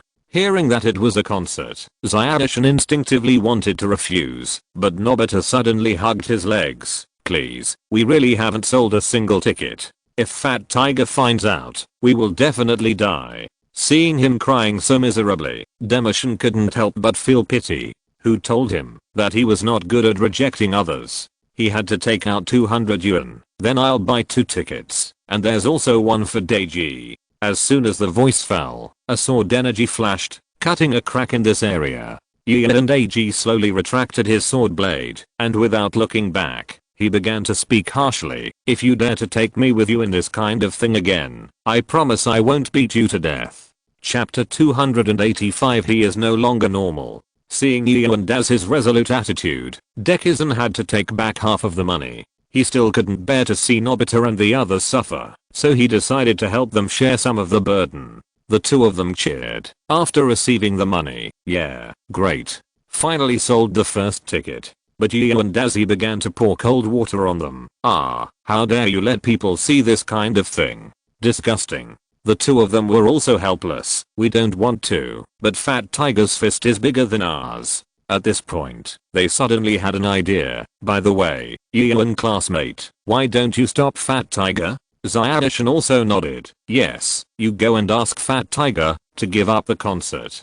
Dazi stretched out his thumb to compare his painting and said, wait a minute, I'll finish it soon. Nobita and Doraemon immediately returned their money to Xiaoshin. Since it was cancelled, they started to refund the tickets. Although the ticket refund activity has just started, it seems to be over. Anyway, only one person bought it. Xiaoshin also picked up the paintbrush and prepared to add the last bit of scenery. Nobita and Doraemon saw that they were drawing so seriously, so they came over to see what they were drawing. Then they saw 2 drawings that were almost exactly the same as the photos. Doraemon was better, but Nobita was shocked after seeing them. Izuki-san and Gian are so good at everything, so what's the use of a useless person like me? The blue fat man immediately went over and patted Nobita on the shoulder, indicating that he must be strong. Not long after, they stood up with the newly born photos. Okay, that's all done. Now let's go find Fat Tiger. Gian as he picked up the drawing board, put away the sketching homework this time, and prepared to compete with Fat Tiger. Nobita also came out of the blow. It would be better to quickly deal with Fat Tiger than to be sad alone. In this way, they came to the vicinity of Fat Tiger's home. As soon as he approached the street, Gian as he felt an ominous breath coming towards him. What's going on? Could it be this place is a life-restricted area? Just when he was thinking about whether there was a great emperor sealed by the source of the gods, a person opened the door and ran over. Soon, they saw who was coming. It was Fat Tiger's sister. At this time, she looked very embarrassed, covering her mouth and nose with a handkerchief, and her eyes gradually turned into mosquito-repellent eyes. When she stumbled in front of them, Dakshin hurriedly stepped forward to support her and asked her what happened. I really can't stand it. My brother is cooking in the kitchen. Ugh. Now she starts to retch whenever she thinks of that smell. After finally calming down, she waved her hands again and again. No more talking. I have to leave here quickly now. See you again, if we are lucky. Dakshin looked at her back and wanted to say a few words, but didn't know what to say. At this time, Doraemon suddenly pointed forward and shouted, "Look, what is that?" At this time, the street ahead was shrouded in purple mist. Gian as he had better eyesight and saw clearly that there was a dog in the purple mist, and it looked like it was not far from death.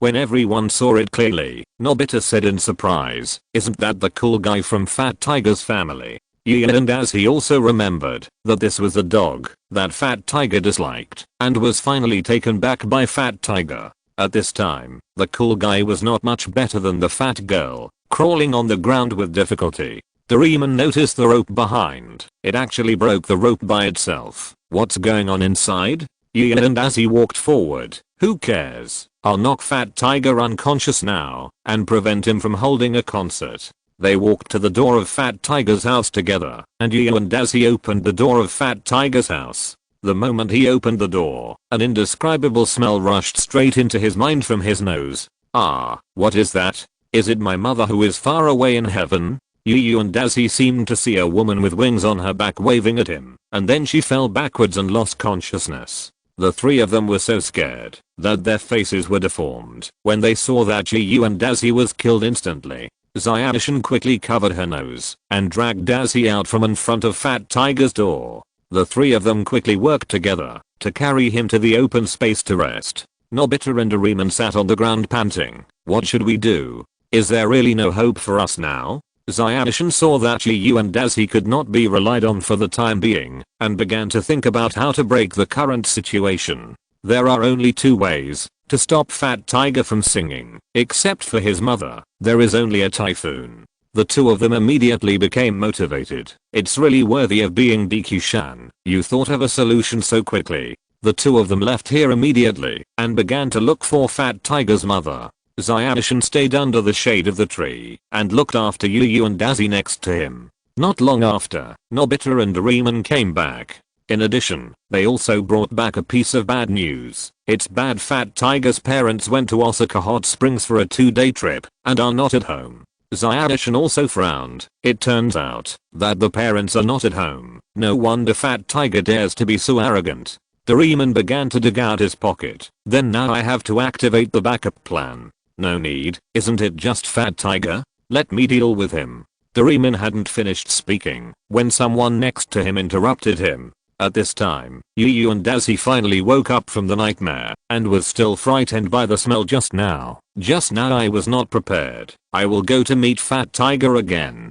Then Yu and Dazi stood up, shook off the dust on his body, and went to Gangshan store again. Everyone looked at each other and chose to trust him one last time. Just as he approached that ominous place, Yu and Dazi felt a dead air approaching slowly. The crows in the sky were smoked by this breath and fell to the ground, falling in front of Gangshan store. With this kind of power, is it possible that Fat Tiger is about to kill you? Yu and Dazi waved his hand to signal them to just watch from behind. Then he gave himself a soul interference and began to approach Fat Tiger's home. As soon as he opened the door, he saw countless cockroaches and mice fleeing from here because they couldn't stand the smell. He subconsciously fired a big fireball to sweep away the filth below, and then walked into Fat Tiger's room as if nothing had happened. Now he didn't care about the poisonous fog nearby at all. Anyway, he had no sense of smell now, so it couldn't affect him.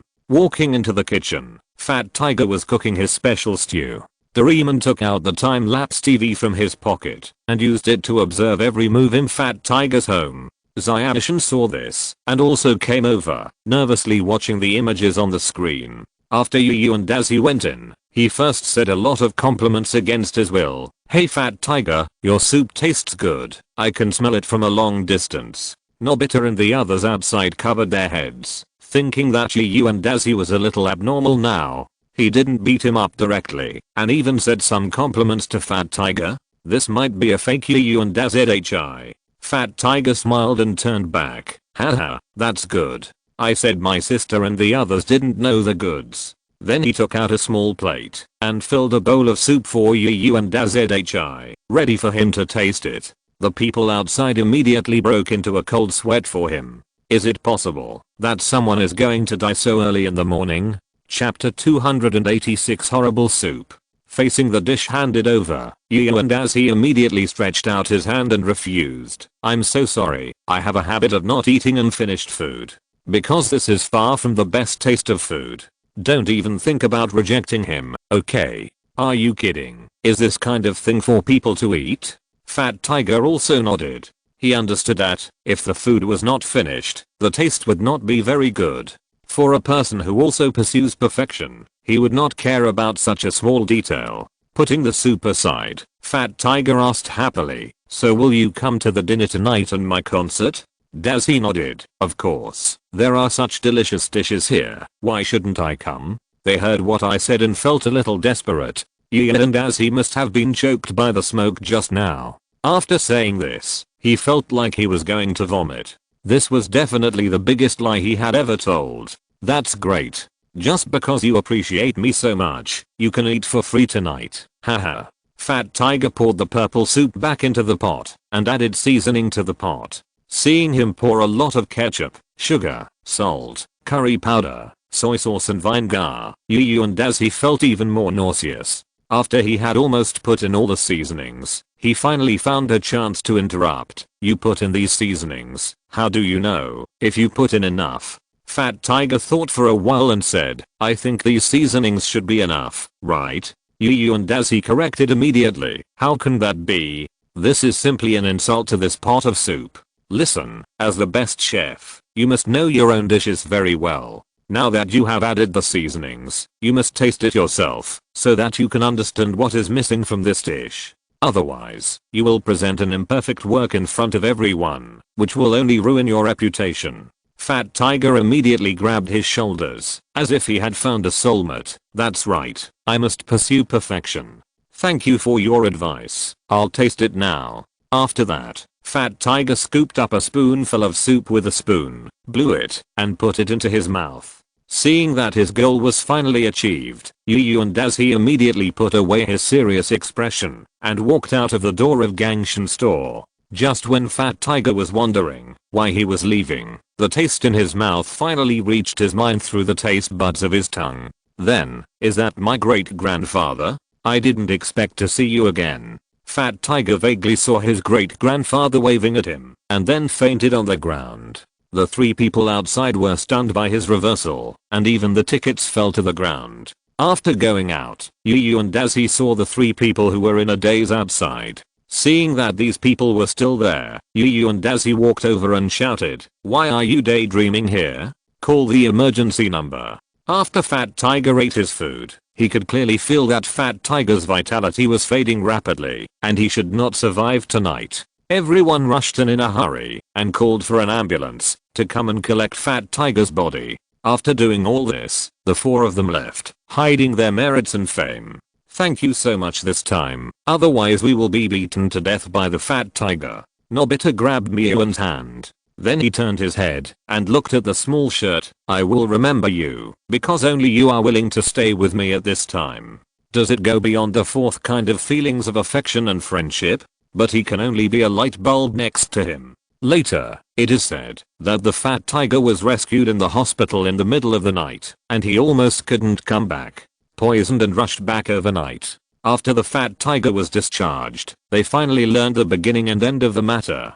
To be honest, if Fat Tiger was not his biological son, he might have to be hospitalized again. Finally, after Fat Tiger cried and promised that he would never enter the kitchen again, the two let him go. The others didn't feel anything. Anyway, it was just his own fault. The next day, Xiaoshan was studying his super time and space travel device again. Seeing that he was so fascinated, there was no choice but to let Yu and Daisy make lunch today. But in the afternoon, Xiaoshan was still trying to make a wormhole and almost blow up the house. Yu and Daisy had to discuss it with him. If you study wormholes here again, I will use your exercise book as a scarecrow for my sword practice. Hearing that he offered such a generous price, Xiaoshan immediately promised him that he would not study such dangerous things at home in the future. Looking at the charred surroundings, the two of them used their own abilities to clean up simply. After restoring the room, they decided to watch some cartoons to adjust their mood. Oh, today's cartoon is still showing Journey to the East, which is interesting. That's right, according to today's cue, it's time for Journey to the East again. When Xiaoshan saw Sun Wukong pulling out his hair to become a clone, he looked at Yu and Daisy curiously. He immediately shook his head. Don't think too much, I don't know this magic.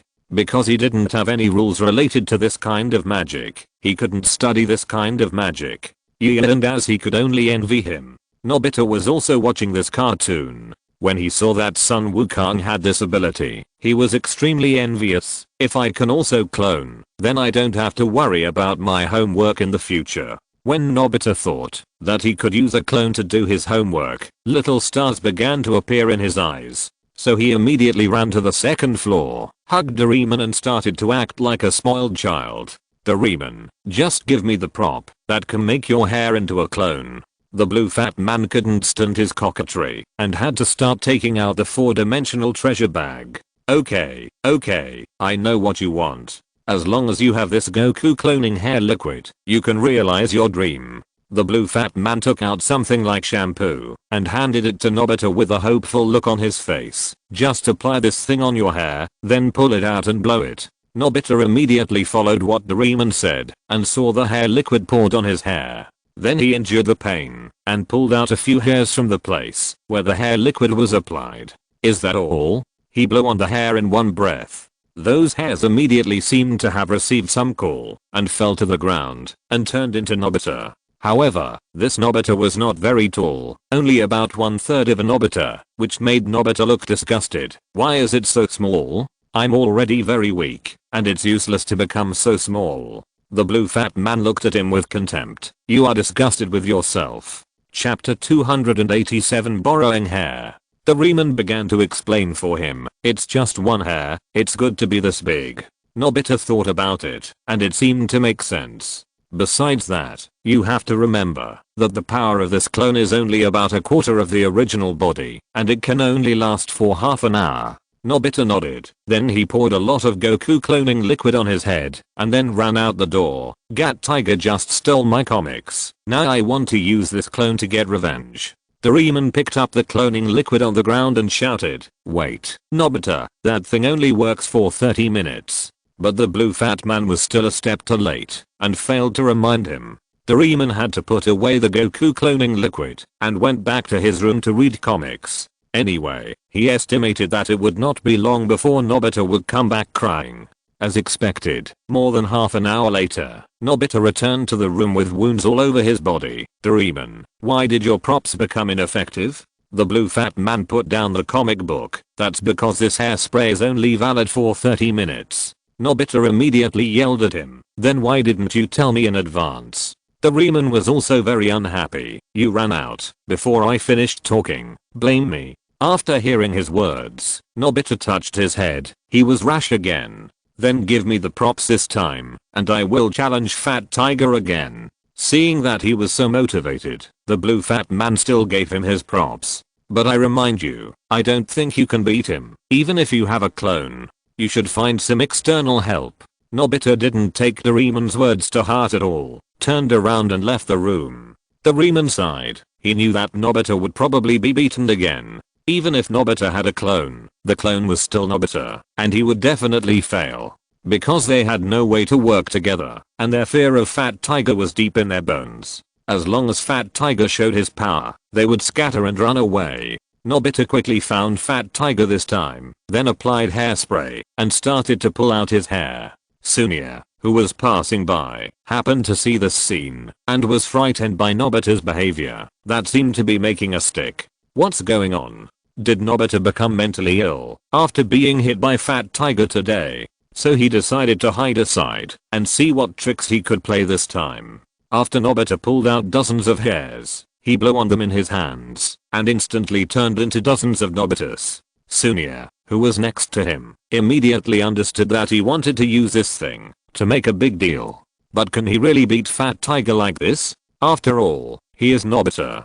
Sunia and Doraemon had the same worries, and their predictions soon came true. Nobita and his men blocked Fat Tiger. Fat Tiger, give me my comic book back. Fat Tiger ignored the clone behind him that seemed to have no fighting power and stared at Nobita's eyes. So, do you want to fight me? Fat Tiger took a step forward, and his momentum began to rise. As expected, the clone behind him was immediately scared and fled, leaving only Nobita's original body. Nobita also wanted to escape, but he was too big a target, and Fat Tiger caught him in a flash. I didn't expect that, Nobita. You dared to challenge me twice in one day. You are so brave. He closed his eyes in despair, ready to face the fate he could already see. Immediately, Fat Tiger's fist landed on Nobita, and once again beat Nobita to a pulp. After beating Nobita up, Fat Tiger left here with satisfaction. Nobita looked at his clones and vented all his resentment on them. Really, why are you so useless? The leading clone thought for a moment and said, because we are Nobita. Nobita immediately fell to the ground. He suddenly felt that what his clone said made sense, and he had no way to refute it. At this moment, someone else's voice rang out beside them. Ha, you are so useless. You obviously have a trump card that can turn the tables, but you lost so badly. Nobita looked in the direction of the voice and saw Sunia appearing in front of Nobita and his friends like a savior. He got up from the ground with difficulty. So, do you have any good ideas? Sunia nodded. Originally, I was planning to find a way for us to attack Fat Tiger, but I suddenly had another idea. Sunia took the Goku cloning hair liquid and asked, does this prop have to be applied on the scalp? Nobita shook his head. Doraemon didn't tell me about this, so I don't know. Sunia immediately pulled out a strand of his hair and applied the cloning hair liquid. He blew it on his hand, and the hair turned into a clone of Sunia and fell to the ground. Seeing this, he showed a sinister smile. It seems that what I thought was right, so my plan can be implemented smoothly. Not long after, Nobita and Sunia appeared at the door of Dekisugi's house. Hey, is Gian here? We have something to talk to you about. Gian and as he walked out of the door and saw Nobita and Sunia standing at the door, looking at him with a smirk. What do you want to do? I always feel that nothing good is going to happen. Sunia took out his comic book. Gian, this thing is for you. I want to exchange something with you, okay? Gian and as he took the comic book, it's the latest JoJo adventure, and it's gold plated. What on earth do you want to do? Seeing that Gian and Dazi was interested, Sunia and the others smiled, and the first step of the plan was accomplished. It's like this, we were bullied by Fat Tiger again today, so. Gian and Dazi shook his head. Forget it, I won't beat him up for this. As he said that, he wanted to return the comic book to them. Anyway, he didn't need this thing much now. At most he would read it occasionally, when he was tired. The two of them quickly pushed back. You misunderstood again. We don't want you to do it. We just want a few of your hairs. Yu and Dazi didn't answer, just looked at them, waiting for the next step. When Ziofu saw this situation, he knew that his business had a chance, and he quickly explained, this Wukan cloning hair liquid can make your hair into a clone, so I want a few of your hairs. Yu and Dazi took the hair liquid and looked at it. The paper manual on it did have this effect, but he couldn't figure out the principle of this thing. After thinking about it, it was just a few hairs anyway, so it didn't matter if he gave it to them. Okay, I'll take this deal. Yu and Dazi nodded and handed the Wukan cloning hair liquid back to Nobita. They immediately started to negotiate. The clone of this hair liquid has a quarter of your original power. How many hairs do you want to give us? Yu and Dazi thought about it. He was now about 13 times as strong as an adult, and even a quarter was enough to knock down Fat Tiger. I'll give you 2. Remember, use only 1 at a time. The extra ones are for your insurance. He pulled out 2 from his head with great pain and handed them to the two of them. The two of them still didn't believe it. After all, a quarter of Yu and Dazhi could beat Fat Tiger, which was a bit unbelievable in their eyes. Don't worry, if you lose, I will help you to defeat him personally. How can I let that guy lose my face? Yu and Dazhi folded his hands and gave them an expressionless assurance. Chapter 288 Lessons. After the two got Yu and Daz's hair, they began to think about how to deal with Fat Tiger. According to Fat Tiger's route just now, he should have returned home now. Ziofu guessed his current location, based on the place and time he met Fat Tiger before. Nobita also frowned. We can't just go to his house and beat him up. After all, his mother is there. Not long after, Ziofu came up with a plan to trick Fat Tiger. Nobita, I have a good idea. We just need to go back and get 2 comics as bait. Nobita and his friends came to Ziofu's house again and took a few comics from his bookshelf. Looking at the bookshelf with a small empty space, Nobita still found it difficult to accept. Ziofu, are you sure you want to bet on these comic books? Ziofu nodded with certainty. Yes, there will be rewards, only if there is a risk. The two came to the open space and stuffed the comics into the cement pipe on the open space. Then they came to the door of Fat Tiger's house according to the plan and began to promote it. Nobita started by shouting, Sunia, have you sold all the latest comics? Yes, I bought the collector's edition comics. But if you do that, what if Fat Tiger snatches them away? Sunia smiled and said, don't worry, I hid them in the cement pipe in the vacant lot. Fat Tiger will never find my comics. The two of them left the door of Gotten's store, talking and laughing. Fat Tiger opened the door and looked at their backs as they walked away. Hey, is there a collector's edition comic in the cement pipe in the vacant lot? I'll take it. Fat Tiger thought he had heard good news and set off immediately to the vacant lot.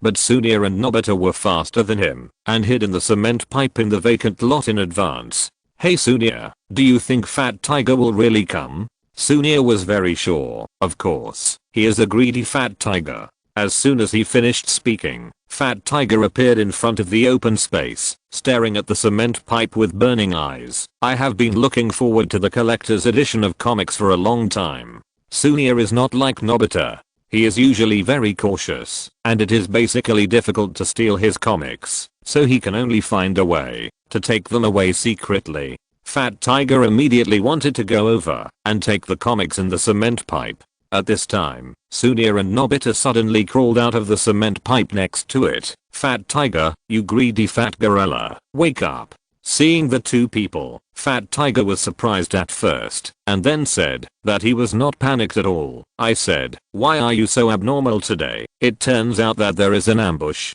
As he said, Fat Tiger moved his fingers, just relying on the two of you. You want to defeat me? Sunia immediately took out a hair that had been coated with hairspray and blew it with his mouth. The hair quickly turned into the appearance of Yu and Dazuki and fell to the ground. When Fat Tiger saw that it was actually Yu and his clone, he couldn't help but take 2 steps back. But he soon discovered that this person was relatively small, only about 1/3 of his original height. This scene was just like Nobita before, and his fighting power should be far less than that of the original. So he encouraged himself and regained his confidence in the battle. Humph, if Yu and Dazuki was really here, I might surrender. He walked in front of Yu and his clone and lifted it up.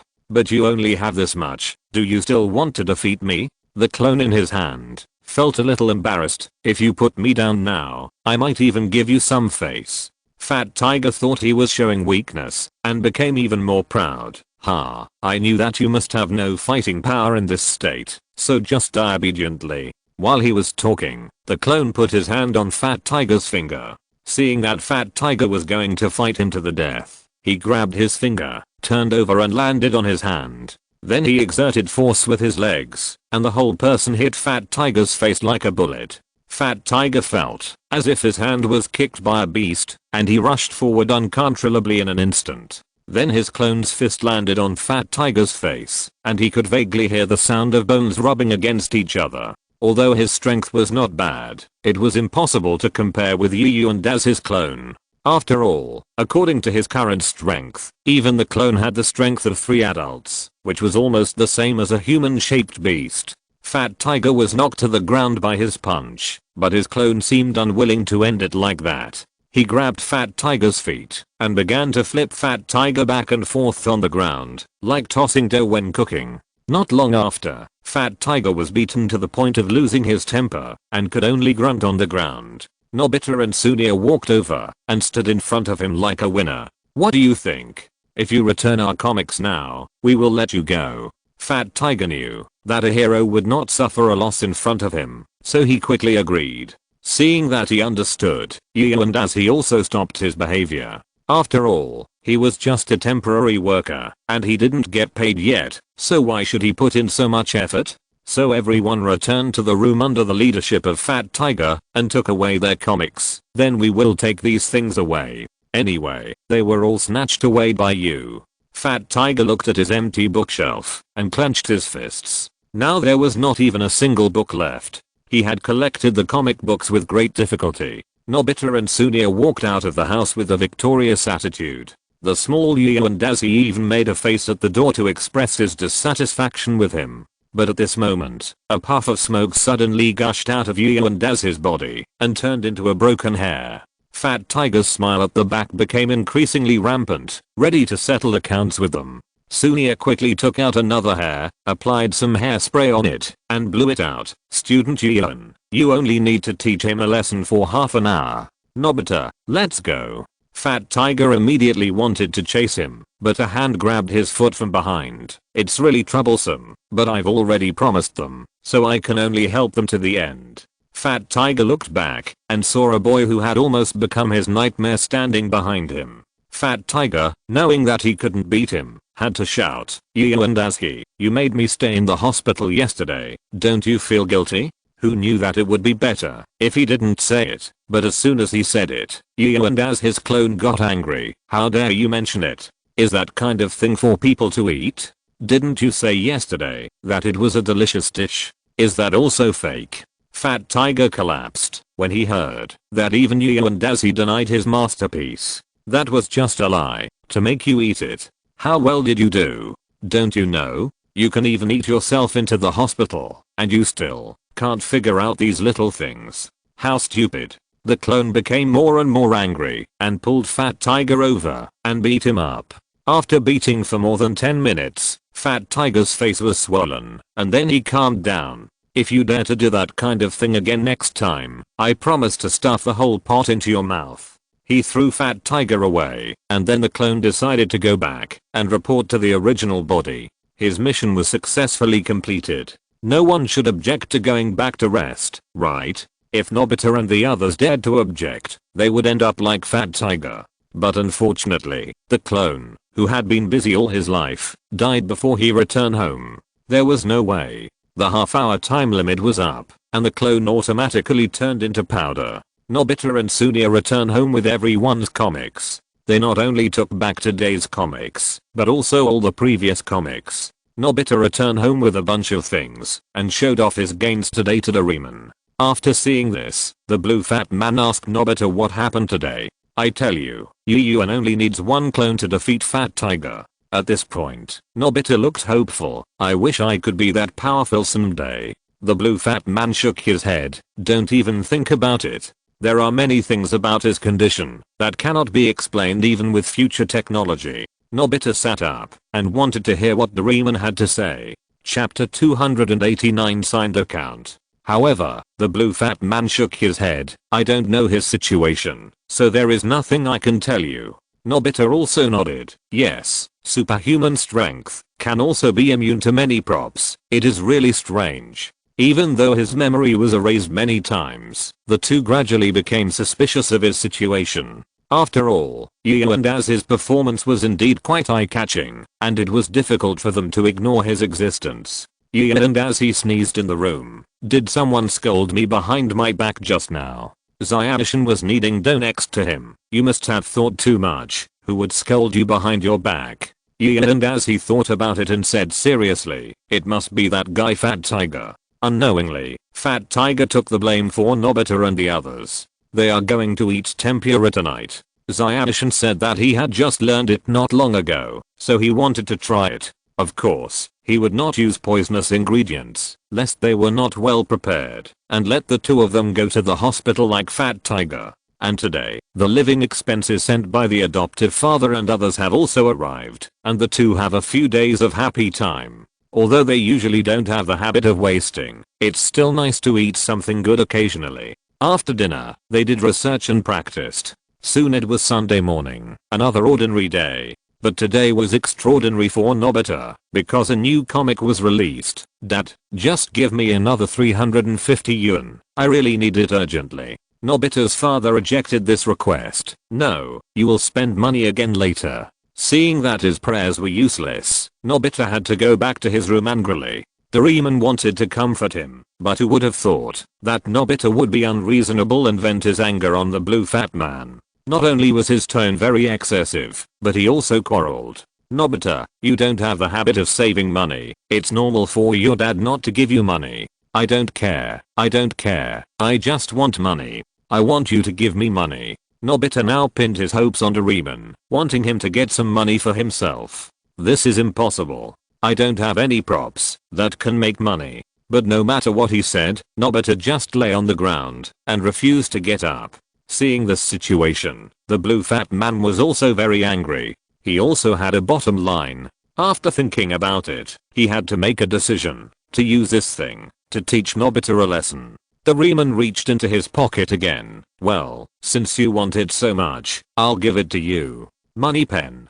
The blue fat man took out a pen that looked like a pencil. As long as you write down the number on the paper with this pen, it will be the amount of money. Nobita snatched it. In other words, as long as I write down 100 yuan on this account book, then this piece of paper will be worth 100 yuan. Doraemon nodded. Yes, just write it in this account book. So Nobita rushed out of the house without saying a word. Doraemon said that he was a little worried. Would this guy cause any trouble after he went out? But on second thought, what can Nobita do? At most, he just owed some money, so he should take care of himself. Nobita didn't know Doraemon's bad intentions and ran directly to the bookstore outside. Let me see, this is it. The penguin warrior I've been looking forward to for a long time. He took a book with a red cover from the bookshelf and then wrote down 350 yen in the account book. When he walked to the door, Nobita handed the book and the check to the boss. The boss picked up the book and looked at the price and then looked at the check. At this time, Nobita felt that his heart was about to jump out, wondering if the props Doraemon gave him were reliable. After a while, the boss looked at the book and put away the check with satisfaction. Okay, the amount is no problem. Welcome to come next time. Nobita touched his chest and put down the stone in his heart. Great, I didn't expect that the props Doraemon gave me were real. I can actually use them as money. He picked up the comic book and left here and began to plan how to spend his money. Great, now that I have money, I want to buy remote control cars and a lot of toys. Nobita walked into the toy store and packed up all the remote control cars, airplanes and transformers models and took them away. The total value of these things was 6,400 yen. Nobita didn't even blink, wrote the amount on the check and took them all away. Holding this pair of things, he suddenly thought that his father worked hard every day to earn money to support the family, so he should buy him something. So he turned into a clothing store next door and bought a suit worth tens of thousands of dollars for his father. By the way, since I bought something for my father, I should also buy something for my mother. So Nobita walked into another shoe store without restraint and bought a pair of expensive shoes for his mother. Seeing that he had almost finished the things he carried, Nobita set out on the journey home. At this time, he happened to meet Yu and Dazi, who came out to buy dog food. His appearance scared Yu and Dazi a lot. Nobita, where did you get so much money to buy these expensive things? Dazi pointed at the goods in his hand. These could not be bought without 100,000 yuan. With Nobita's financial resources and personality, Yu and Dazi had every reason to believe that he would never be able to save so much money. As for the source of this money, you don't have to worry about it. Nobita was very happy when he saw Yu and Dazi's astonishment. So Nobita got angry again and started to show off in front of him. Yu and Dazi, if you are my bodyguard, I can give you 100,000 yen a month. How about it? It's a good deal, right?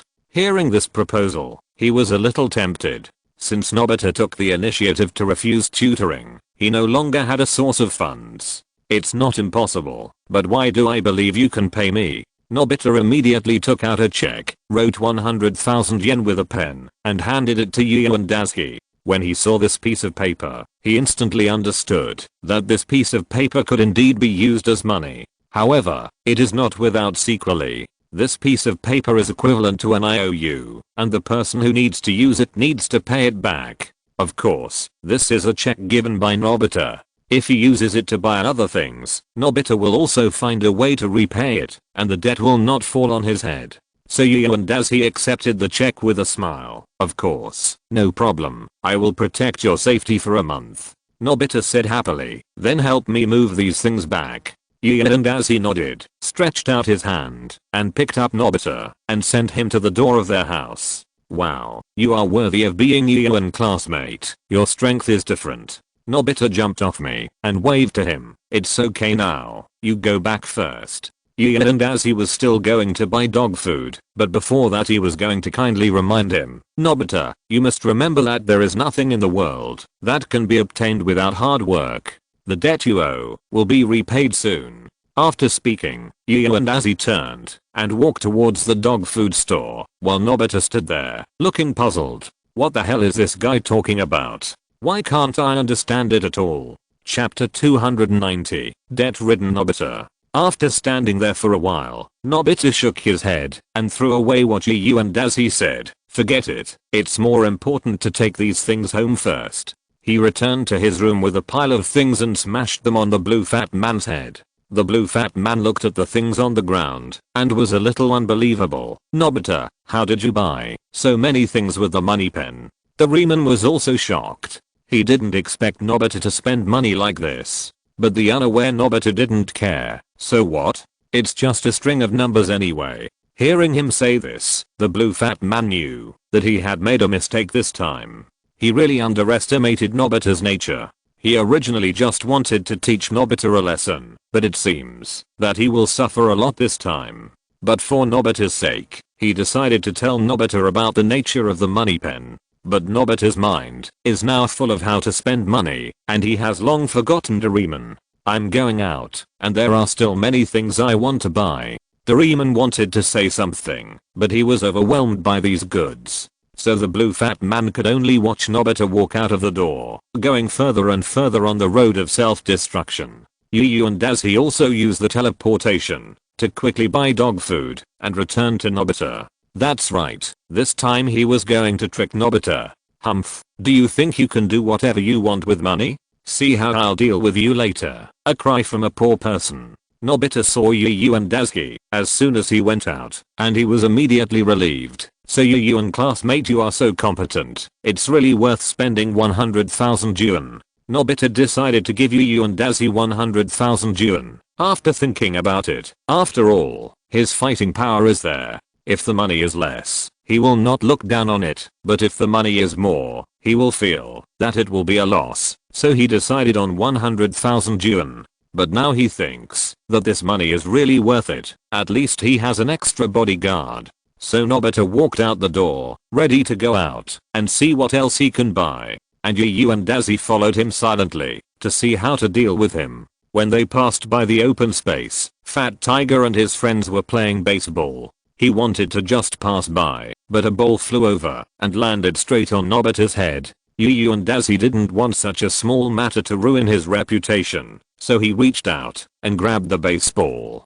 Nobita was also scared, but fortunately there was a bodyguard with him, otherwise he would have been beaten again. At this time, Sunia and his friends ran over and began to blame him. Why did you catch the ball? Wouldn't it be better to let it fall on Nobita's head? Hearing such rude words, he still looked at Sunia with an expressionless face, so as not to get angry because of such a small matter. Nobita was very angry. Are you saying that I only deserve to be hit by the ball? You guys actually look down on me like this. He is different now than before. He has bodyguards to protect him. So he immediately ordered Yu and Dazi, give Fat Tiger and Sunia a good beating. When he heard this, he knew his chance had come. No, I only took the money for protecting you, not the part of the beating.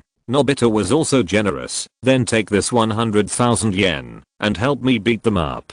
Dazi took the check expressionlessly, then mentioned Fat Tiger and Sunia. Sorry. Then he threw them out. The two flew in the air for a few seconds and then fell heavily to the ground, but Nobita was still not satisfied. No, I have to beat them harder. Yu and Dazi had to go over and give them 3 punches and 5 kicks, beating them so hard that they could only groan on the ground. Anyway, Fat Tiger usually does a lot of evil, and there is no psychological pressure at all when fighting. And Sunia is even more hateful. He didn't even invite them to his birthday party. He really deserves to be beaten. After dealing with these two people, Yu and Dazi stood aside and clapped his hands with satisfaction.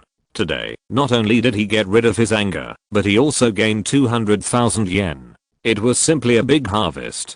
Nobita walked up to them and began to ruthlessly mock the two men. Haha, Yu and Dazi is now my bodyguard. What do you think? Are you angry? Fat Tiger looked at him hatefully, but dared not say anything. And Sunia took out his purse. No matter how much Nobita gave you, I will give you twice. Seeing someone trying to bribe him, he calmly refused. Sorry, I have a spirit of contract. Let's discuss it next month. Sunia had to take back his purse. Now he has accepted his fate. Nobita was even happier and immediately signed a check for 100,000 yuan to Yu and Dazi. There was no way. He was so rich now. He was so willful. After mocking the two men, Nobita walked out of the open space and prepared to go shopping. At this moment, a blue figure fell from the sky and hit Nobita. Nobita, you didn't even listen to me finish explaining the function of the props, and you ran out to play. Nobita didn't want to argue with him at all. Yu and Dazi, drive Doraemon away.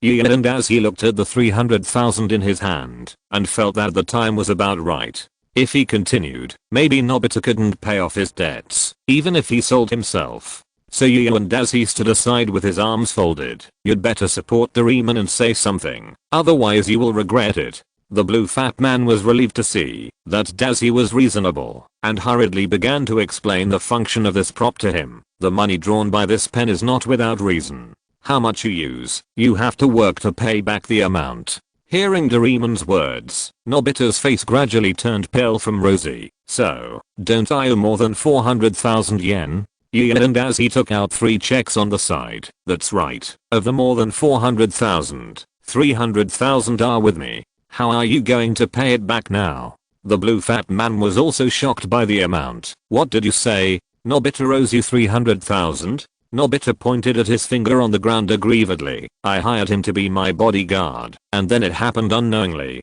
After learning the whole story, Doraemon almost fainted. He and Shixia will only have 100 yuan in pocket money every month in the future. How can they afford to pay back this money? You really don't take money seriously. But for Nobita's happiness, Doraemon still came to discuss the terms with Yu and Dazzy. Can you cancel the contract for the next 29 days? You know. Yu and Dazzy nodded. Of course, no problem. Today is 3,300 a day. I don't want the rest. As soon as he finished speaking, the number on one of the 3 checks changed to 3,300. Nobita can't pay it back anyway. Why bother himself for 29 days? As for the other money, part of it was the salary for teaching Fat Tiger a lesson just now, and the other part was the bonus given by Nobita when he was in a good mood, so it was not included in the bodyguard fee. And he silently remembered it in his heart. It seemed that, as long as this thing was paid back a little, the number would immediately decrease a little, which was considered a convenient prop. At this moment, a boss came over with a pile of books and put them in Nobita's hand. Really? Why are you here? Go and deliver the goods. Nobita was puzzled. What delivery? Why should I go? The boss took out a check for 350. This is the evidence. You owe me money and you have to work for me. Before Nobita could be surprised, several bosses rushed out from the back. So you are here. These are the goods you are going to deliver. Looking at the piles of goods in the back, Nobita's eyes were full of despair. And as he lowered his head and whispered in his ear, I said a long time ago that the debt you signed will be repaid soon. Then Yu and Dazzy turned around and left. Anyway, Nobita had terminated the contract with him, and it had nothing to do with him. Wait until you pay off their money, and then slowly consider how to pay back my 200,000. Ha. If you're listening to this novel on a channel other than Fanfic World, it means they downloaded and uploaded it without effort. We cordially invite you to visit our channel, Mundo Fanfic Novelos. There you'll find the original version of this story and you can explore many other novels of various genres. We're waiting for you to immerse yourself in a world of incredible novels. Chapter 291 The Blow of Life. Nobita looked at Yu and Dazzy's receding backs and reluctantly picked up the goods and started to work. And he took the money that Nobita owed him and happily returned to his home. Zyadishan didn't know what to say when she heard about what Dazzy did today. He actually tried to cheat Nobita's money again. Can you be a little more mean? But when it comes to money, Zyadishan thought of him changing the numbers on the lottery ticket, and suddenly he couldn't say anything. So he could only chuckle to express his inner dissatisfaction. Okay, as long as you are happy. And as he put the 2 tickets away and glanced at him with some doubt. He always felt that the sentence just now was not what he should say, as if something was hidden from him. In this way, Nobita worked for an afternoon and didn't even have dinner. When night fell completely, Nobita was still running around for his debts. After finally getting a few minutes of rest, Nobita suddenly yelled, "Oh no, I forgot that I haven't done this week's homework yet." Doraemon, who had been accompanying him, also panicked and quickly took over the goods from Nobita's hand. Leave the rest to me and go back to do your homework. Nobita looked at Doraemon and remembered that he had been unreasonable with him this afternoon, and tears gradually blurred his eyes. I'm sorry Doraemon, it's all my fault. Doraemon stretched out his hand and wiped Nobita's tears. Taking care of you is the meaning of my existence. The two hugged each other tightly on the street, and the 2 detection techniques next to them transmitted this scene to their minds. Their love is so touching. I'm moved. As he spoke, and as he wiped his own tears, Zyadishan took out a tissue to wipe her face, and was also moved to tears by the scene just now. Yes, they are so loving.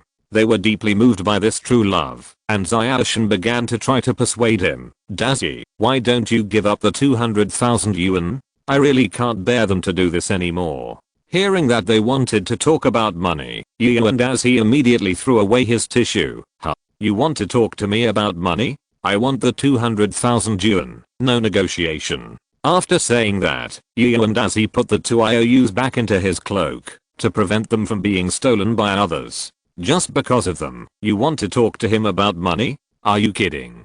Who do they think they are? Can they be more important than money? Let me tell you, they Taurus will never let go of a penny. Chumushin watched Yuan Dazi's actions from the side and immediately moved away from him. He also guessed that this guy was an out and out money grubber, and basically no one could compete with him for money. However, he would not touch the money that did not belong to him, otherwise the world's treasury would have been in trouble. But if he chose to use his ability to become a thief, it seemed to be a good choice. Then he would become a policeman and deal with these thieves. Just as he was daydreaming, a hand grabbed his ear. Hey, I told you to go wash up. It was getting late, and it was time to get ready for bed. Yuan Dazi tore off the calendar in front of him. There were only 2 days of classes next week. There were exams on Wednesday and Thursday, and the results would be taken on Friday, and then it would be a holiday. In other words, they were about to have a 2-week holiday.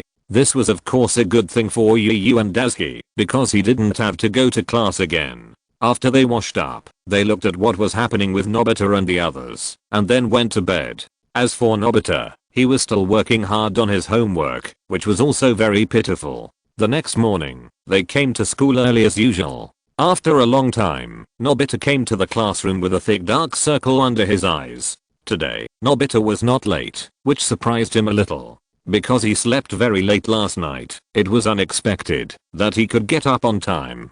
Zaoshin went to collect everyone's weekend homework as usual. This time, Nobita took out all the homework, which surprised everyone again. However, Yuan Dazi and Demushan, who watched him spend a long time on homework yesterday, were not surprised. The teacher came to the classroom soon and started the final mobilization before the exam. The teacher was talking big at the top, and the students were drowsy listening below. Yuan Dazi said that he had no interest in it at all, whether it was the final exam or the teacher's pre-exam review. Even so, the physical education class this afternoon was still held as usual. This is much better than China. At least in his impression, as long as it is the end of the semester, there will be no physical education classes. Moreover, here he can also say openly, my math is taught by the physical education teacher.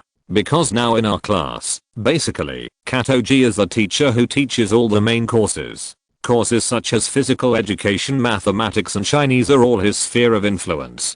He laughed for a long time at first, but even in the last week, until the end of the exam, Nobita didn't cause any trouble for everyone. Fortunately, for some reason, Nobita's mother suddenly didn't want him to be Nobita's tutor, otherwise he would be angry for a long time. Because this time, Nobita got 2 duck eggs in the exam, and now he doesn't need to worry about it. What should I do? I will definitely be scolded by my mother when I go home. He took the test paper and walked home dejectedly. And as he passed by him and saw how miserable he was, he felt a little sympathetic. So he took out the IOU and gave him another blow of life. Nobita, take out the change you have on you now to pay off your debt. Nobita wanted to run away, but according to the rules of the contract, he couldn't refuse his reasonable request. In the end, Nobita had to take out the $10 in his pocket and put it in his hand. Student Gian, can't you ask for money at another time? Gian, as he shook his head, I just choose to ask for money when you are in a bad mood. He looked at Gian Dazi pitifully with a sad face. Why shouldn't I ask for money when others are in a good mood? Dazi put his hand on his change and wanted to take his money away, but Dakshin grabbed the 10 yuan desperately, and his reluctance was beyond words. Huh, you want to compete with me in strength? Gian Dazi only used a little force to take the 10 yuan from Dakshin's hand. Do I need to ask? Of course, it's to avoid ruining your good mood. He put the 10 yuan back into his pocket and clapped his hands with satisfaction. Think about it, it's so uncomfortable to pour a basin of cold water on you when you are most proud, right? so I like to ask for money when others are at their lowest, so that you will feel indifferent. After saying that, Yu and Azzy jumped around him and quickly left the scene of the tragedy. Nobita stared at his receding figure in a daze and suddenly felt that his life had lost its color. After returning home, as Nobita expected, he was greeted by his mother scolding like a rainstorm. "Nobita, why don't you know how to be more serious? Look at Izuki-san and Yu and Daisuke, why don't you know how to learn from them?" Nobita muttered in a low voice, "Can I learn from them?" Chapter 292. My right eyelid keeps twitching. Nobita's mother heard what he was saying and became even angrier. "Last time you said you didn't want Yu and Daisuke to come and give you extra lessons, and I thought he was a bad student. But after I visited many places, I found that everyone had good opinions about him. Why do you have a prejudice against him?" Nobita lowered his head. Now was not the time to argue with his mother. If he dared to talk nonsense at this time, he would be scolded at best and beaten at worst. "I want him to come back and ask Yuan to give you extra lessons during this period." Nobita had no right to refuse now, so he had to agree to this reluctantly. Yuan and Azzy and Deku-shan were discussing in the room where to have a good meal today. "I think we should go for sashimi and sushi. I haven't eaten for a long time." Yuan and Azzy smiled as he thought of those delicacies. Dekishan said it didn't matter. "Of course it's okay, but it's better to go to a buffet restaurant, otherwise you won't be full." In Tokyo, the owners of the buffet restaurant suddenly shuddered, and they all had a bad premonition. Yuan and Azzy sat on the ground thinking about his suggestion, and finally nodded. Dekisugi didn't know what Daisuke had done in the restaurant before, otherwise he would never have made this request. Others paid for their meals, but he had to be begged to go to the buffet. Just as they were about to pack up and leave, the phone rang again. Yuan and Azzy went over to answer the phone. "Hello, this is Dekisugi's house. Who are you?" Nobita Mako's familiar voice came from the other side. "It's like this, Yuan classmate. I want you to come back and tutor Nobita again." Yuan and Azzy heard this request, thought about it, and chose to refuse. "I'm so sorry, I felt unprecedented happiness when I wasn't tutoring Nobita. I finally understand that some things are more important than making money. For my own safety, I still can't do this job." Hearing this, Nobita's mother sighed. She guessed that they were still dissatisfied with their behavior of kicking him out last time. After all, when Yu and Daisuke comes, he comes whenever he is called, and when he is not needed, he is kicked away. How can such a good thing be possible? But this time she guessed wrong. Not giving Dakshin extra lessons is really happy. She had to apologize to him on behalf of Dakshin. "I'm so sorry. It was Dakshin who deceived me last time, so I'll let you go. Is it convenient for you to come and talk to me again? I have prepared snacks." She was also worried about her son.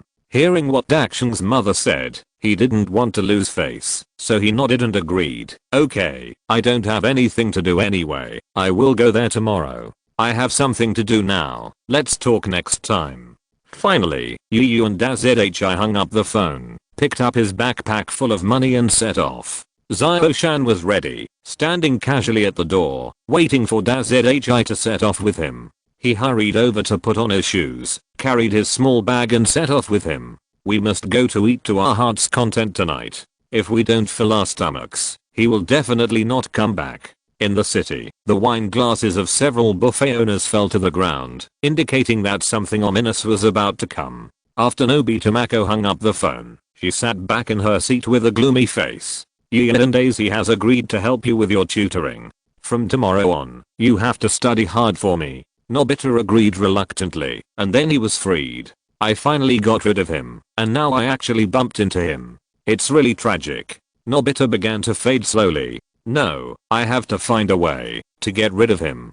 They didn't know that Nobita, who had collapsed, stepped on the tram to downtown Tokyo. Not long after, they arrived at the familiar place, a seafood buffet restaurant. Food Seafood City, the name looks pretty good. Yuan and Daisy walked quickly to the bottom of the building, looking at this huge restaurant, and his interest was immediately high. Zio-shan also nodded. "Yes. And you gave me a gift ticket here before. Did you forget so quickly?" Hearing Demushan mention this, he remembered that the last time he scared the restaurant owner into autism, they took the blame and gave him a few gift tickets. There seemed to be a ticket with the name of the food Seafood City written on it. But it's 3,500 yen per person. Do we really want to eat here? Xiaoshan looked at the price and felt a little distressed. And as he nodded affirmatively, of course, I must have a good meal. Otherwise how can I justify my vacation? The owner of the Seafood City put down the phone with a restless heart. Why is my right eyelid twitching all the time today? Is something big going to happen? The two of them walked into the luxurious restaurant and paid first before entering to eat as usual. Two children, are you here by yourself? Or are you accompanied by your parents? And as he acted harmless, we are here by ourselves, just two people. After collecting the money, someone led them to the dining area. You can take whatever you want here, but you must finish it.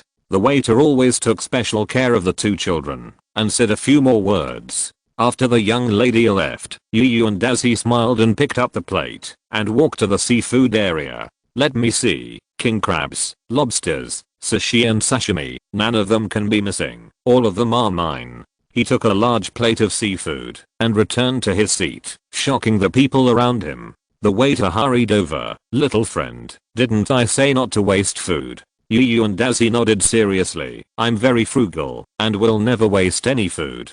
Don't worry, these are just appetizers. As he said, in the astonished eyes of the waiter, and as he quickly finished 3 king crabs and 4 plates of sashimi. Then he started to solve the lobster pasta next to him, which took no more than 3 minutes in total. He handed the garbage just now to the young lady next to him. Please help me pour it out, thank you. Not long after, he took more than a dozen snow crabs, each of which weighed about 1 pound. But these things still didn't last more than 10 minutes, and they all went into his stomach. If it weren't for the trouble of peeling the shells, he could finish these things in 3 minutes. After troubling the young lady again, and as he turned his attention to the fish creatures. Seeing that this devilish child had not yet eaten enough, the waiter immediately reported to his boss that there seemed to be someone here who wanted to eat them bankrupt. The boss was upset in the office and had no time to deal with such trivial matters. Let him eat. I don't believe how much he can eat today. While speaking, Dazi solved 6 large octopuses, and his eating appearance was very cruel. Seeing him like this, Demushan next to him couldn't help but cover his face with his hands. He really didn't want to admit that he knew this guy on this occasion. It was too embarrassing. Therefore, up to now, he has only eaten 2 plates of sushi. And and as he ate a few squids with satisfaction and picked his teeth with a toothpick with satisfaction. Chapter 293 Being Recognized. After a short pause, and as he started to act again. Seafood and other things are always a bit greasy after eating too much. Let's eat some steak to relieve it. So he went to the self-service steak area again and started to queue up to take it. A few minutes later, it was his turn to get food. And as he calmly poured the dozen plates of steak on the spot together and packed them all away. The people in the queue behind were stunned by this person's shameless behavior. Whose child is this? Don't they know that waste is shameful? While returning to his seat, he forked a piece of steak and stuffed it into his mouth, chewed it a few times and commented, "This steak tastes good, but I still think medium rare steak is better." He said he didn't like it while eating steak shamelessly. After adjusting the taste, and as he looked at the bluefin tuna over there. This tuna was slaughtered not long ago, and the tender meat made people drool. The adults next to the fish immediately became nervous. They didn't know how much this strange child would eat before he was satisfied. So they quickly took away some of the fish meat so that there would be no soup left later. After and as he went over, he took the tuna without even looking at the cut fish. The chef couldn't stand it anymore and reached out to grab his fish. "Little boy, the fish that hasn't been cut doesn't taste good." He thought about it and nodded. "Yes, I think what you said makes a lot of sense." The staff finally breathed a sigh of relief. This way, they should be able to delay for half an hour, right? But and as his actions never let them guess. He pushed the chef who was cutting the meat away and picked up his silver knife. The chef panicked immediately. He looked like he was going to steal his job. "Little boy, this prop is very dangerous. Don't play with it." And as he ignored him and cut the tuna into countless pieces with his knife. The person in charge of cutting the fish was stunned. He had never seen such a clean and sharp knife. Each piece of fish meat was very similar in size, and the texture of the meat was complete.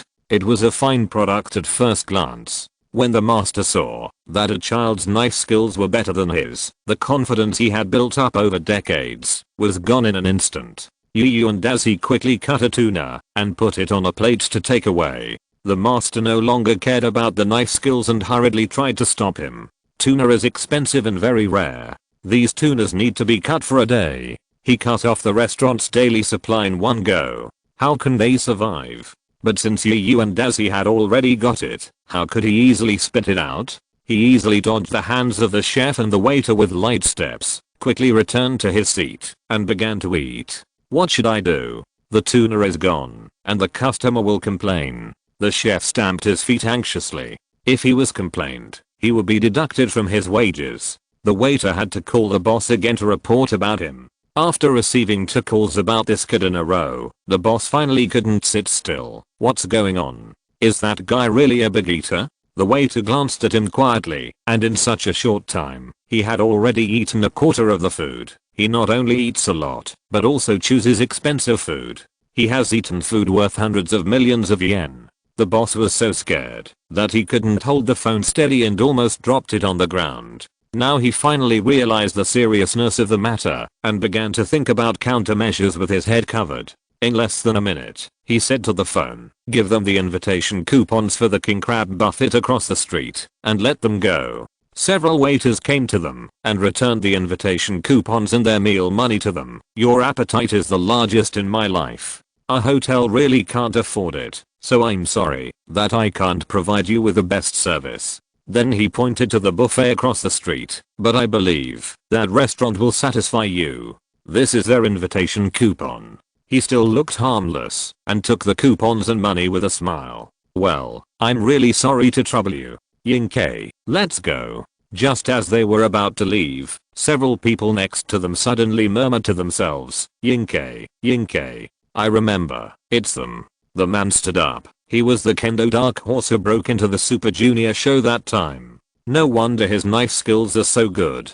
Although the name is different, I remember it very clearly. Others also remembered the broadcast accident that time. It seems that they were the ones who messed up the situation. Yes, there is also the man called Dekisugi Yinkei, who took down the astronomical telescope, and how much teenagers know. Seeing that the situation was not good, the two of them hurriedly ran out of the restaurant. "Are you kidding me? I came out to eat and was recognized." Zyashin whispered in the back, "It's because you ate too much. It's impossible not to recognize you." Dekisugi wanted to go back now, but Yu and Dazi pulled him into the king crab restaurant. The waiter accepted their invitation tickets, and then their nightmare began.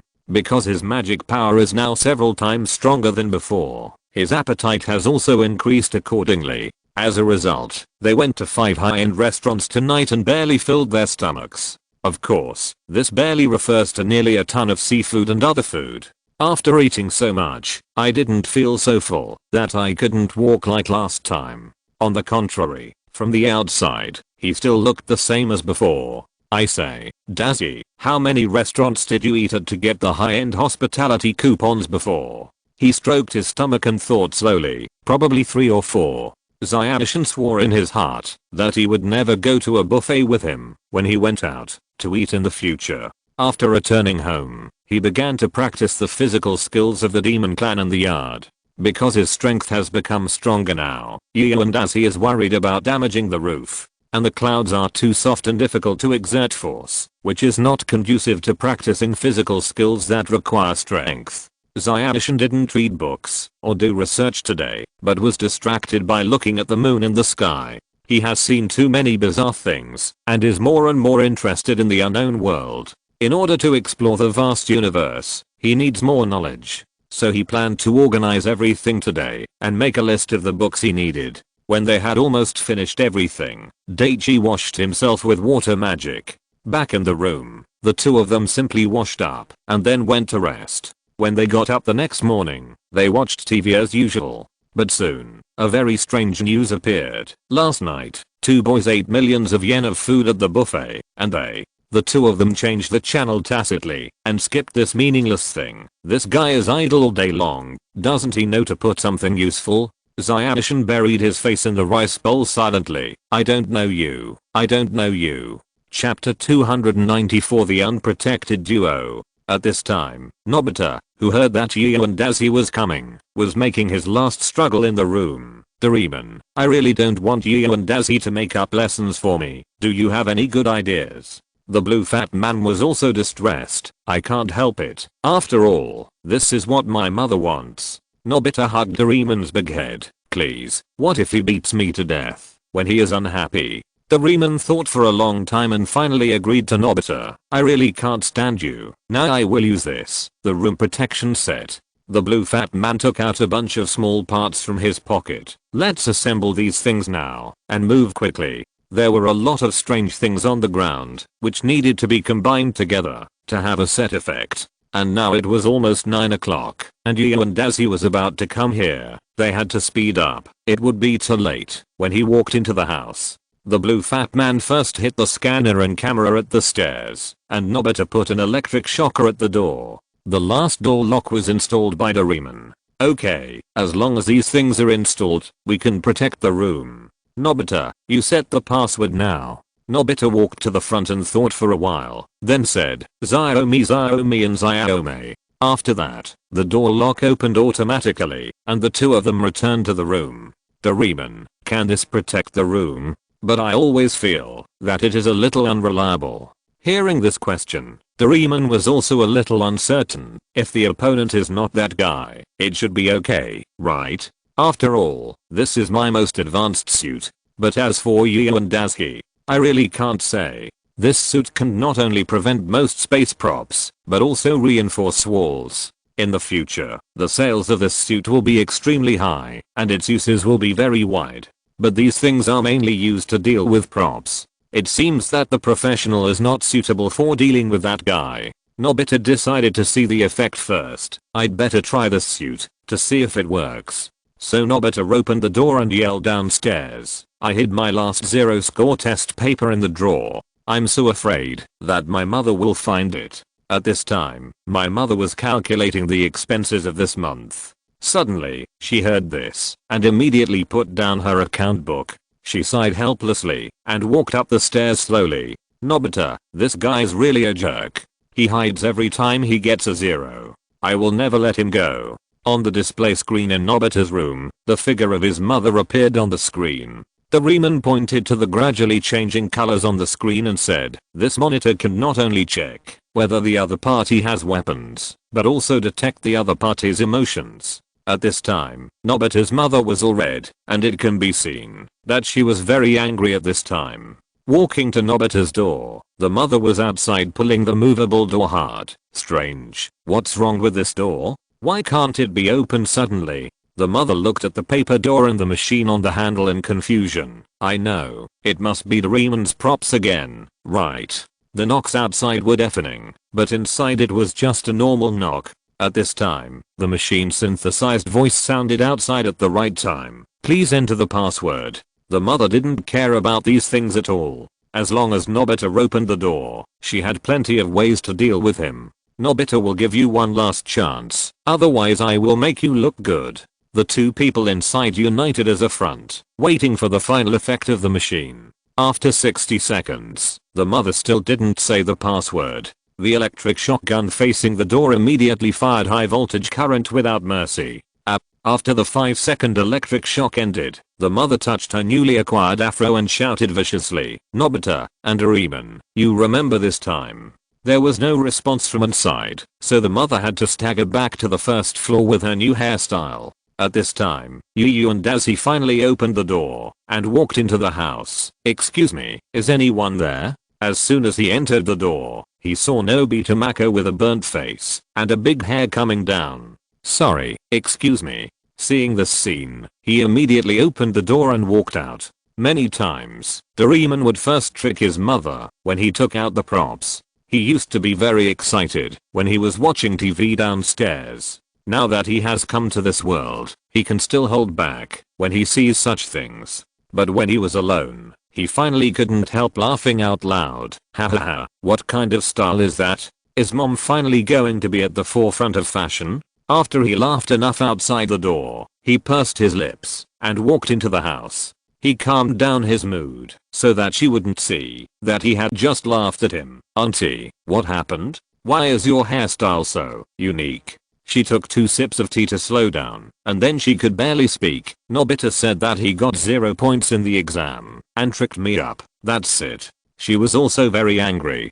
Her son actually joked with her like this, which was simply unforgivable. Yu and Daisy put away his smile and began to take this matter seriously. That is to say, they installed something at the door, right? Auntie nodded. Yes, that thing asked me to enter a password. If I didn't say it within 60 seconds, I would be electrocuted. Standing up, he showed a satisfied smile. He gained a lot last night, and his strength increased a lot. Now his physical strength alone is almost comparable to 2 earth-splitting bulls. 1 earth-splitting bull is about 10 times the maximum strength that a human body can exert. He wanted to see whether the ancient brute force was more powerful or the props of the future were more powerful. Yu and Daisy walked up the stairs and found that he seemed to be peeped at by something.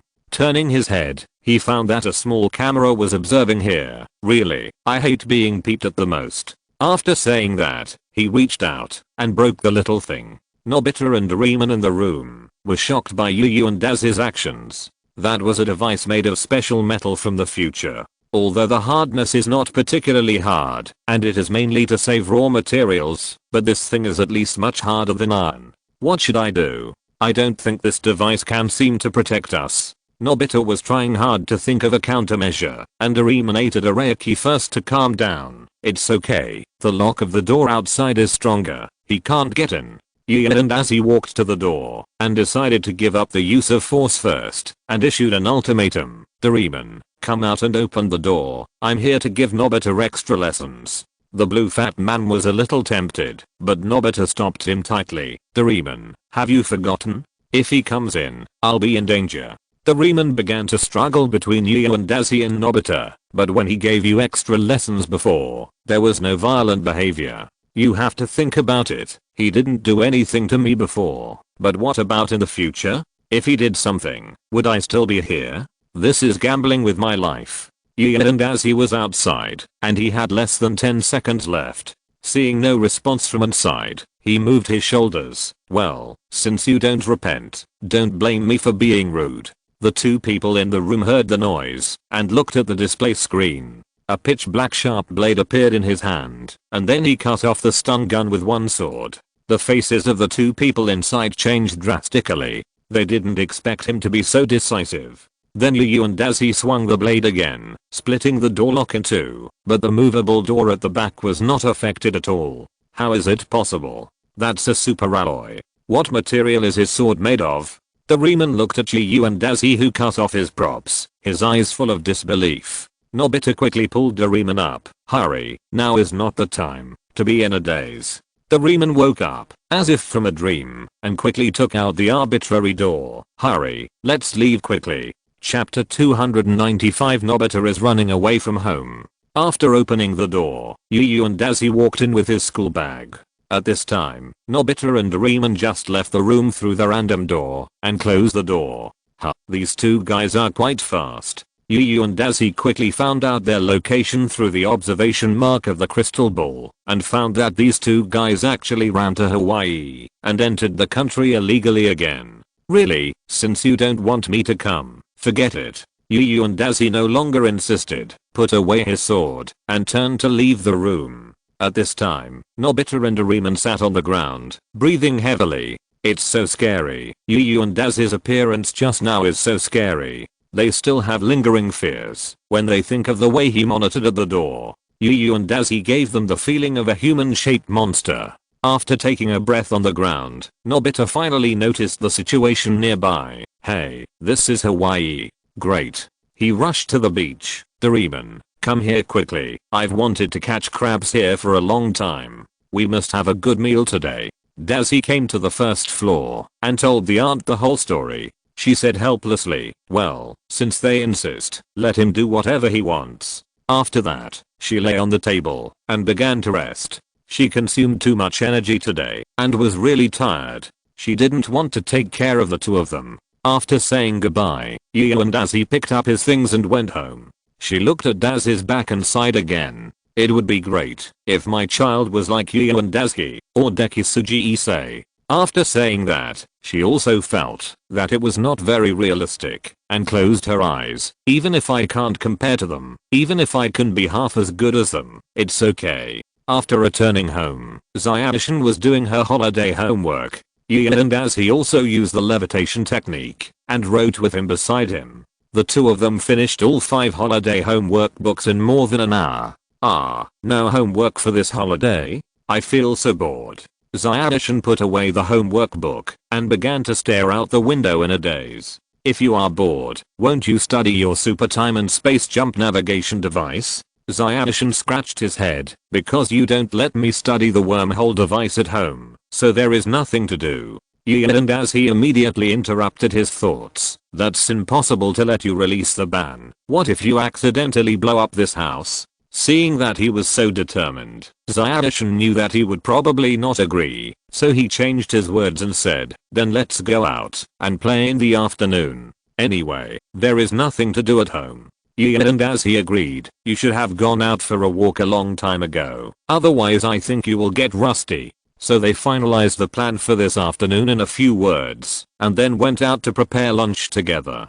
After waiting for a while, Nobita and Doraemon felt that it was almost time for Yu and Dazi to leave, so they returned to the room. However, the two of them also caught some crabs, which was a great harvest. However, their mother had been waiting for them for a long time. She didn't care about the crabs in their hands. She caught Nobita and scolded him. 2 hours later, Nobita and Doraemon were finally free. Forget it, it's almost time to make lunch now. Let you go for now. Then the mother picked up the crabs and went back to the kitchen to prepare lunch for today. Let me see, there are still a lot of vegetables in the refrigerator. Enough for today, the mother said to herself in the kitchen while cooking the crabs. Looking back at Nobita, who was still laughing, the mother thought silently, forget it, although Nobita is not as good as Dekisu and the others, he is also my child. Soon it was noon, and the mother finally finished a large table of seafood dishes and was waiting for their praise.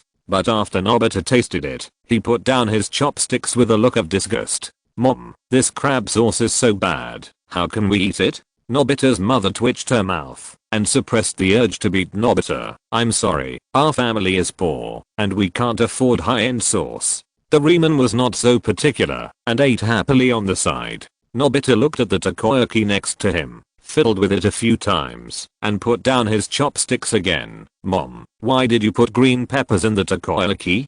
Don't you know I don't like green peppers? A few more wells appeared on his mother's temples. Nobita, don't be so picky, okay? You don't eat vegetables, so you won't grow tall. After hearing this, Nobita looked at the sashimi again, and after tasting it, he didn't want to eat it anymore. Really, I thought sashimi was delicious, and I waited for so long in vain. The mother, who was about to taste the food, finally couldn't help it and slapped the table and stood up. Nobita, do you know how much time I spent on making these dishes? Can't you eat properly? Nobita looked at his mother unhappily, very dissatisfied with her preaching, and he was already very uncomfortable because he had been scolded for so long just now. Nobita Mako saw that her hard work was not rewarded, and her son was still pointing fingers there. Now, she finally couldn't help but burst out. Nobita, every dish is made by me with my heart. You should eat them well, instead of complaining about it. As she said, she tasted her own food, confirmed that it was not her cooking skills, and continued to yell, these dishes are obviously delicious. Why can't you eat them all with gratitude? Doraemon next to him also agreed with his mother's point of view. Yes, Nobita, these things are really delicious. Unexpectedly, Nobita threw his chopsticks, kicked over the stool, and ran back to the room. He was unhappy in the morning because of Yu and Dazi's matter, and then he was scolded for 2 hours, and he was also very unhappy with his mother. Anyway, he didn't think it was delicious, so he didn't eat it. And Nobita's mother was also very angry. Compared with Yu and Dazi and Dekisugi, her son was really far behind.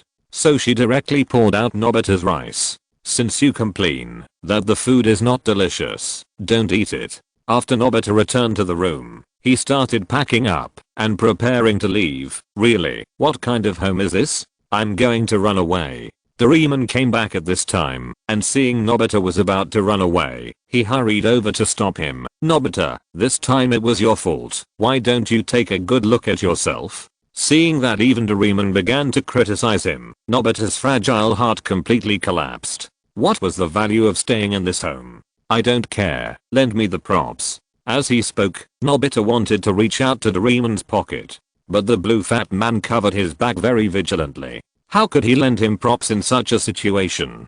Seeing that the blue fat man disagreed, Nobita also gave up the method of robbing. Forget it, since you don't want to help me, then I'll do it myself. He reached his hand into the drawer at the bottom of the desk and took out the pair of Doraemon treasures from it. Doraemon, let me show you something good.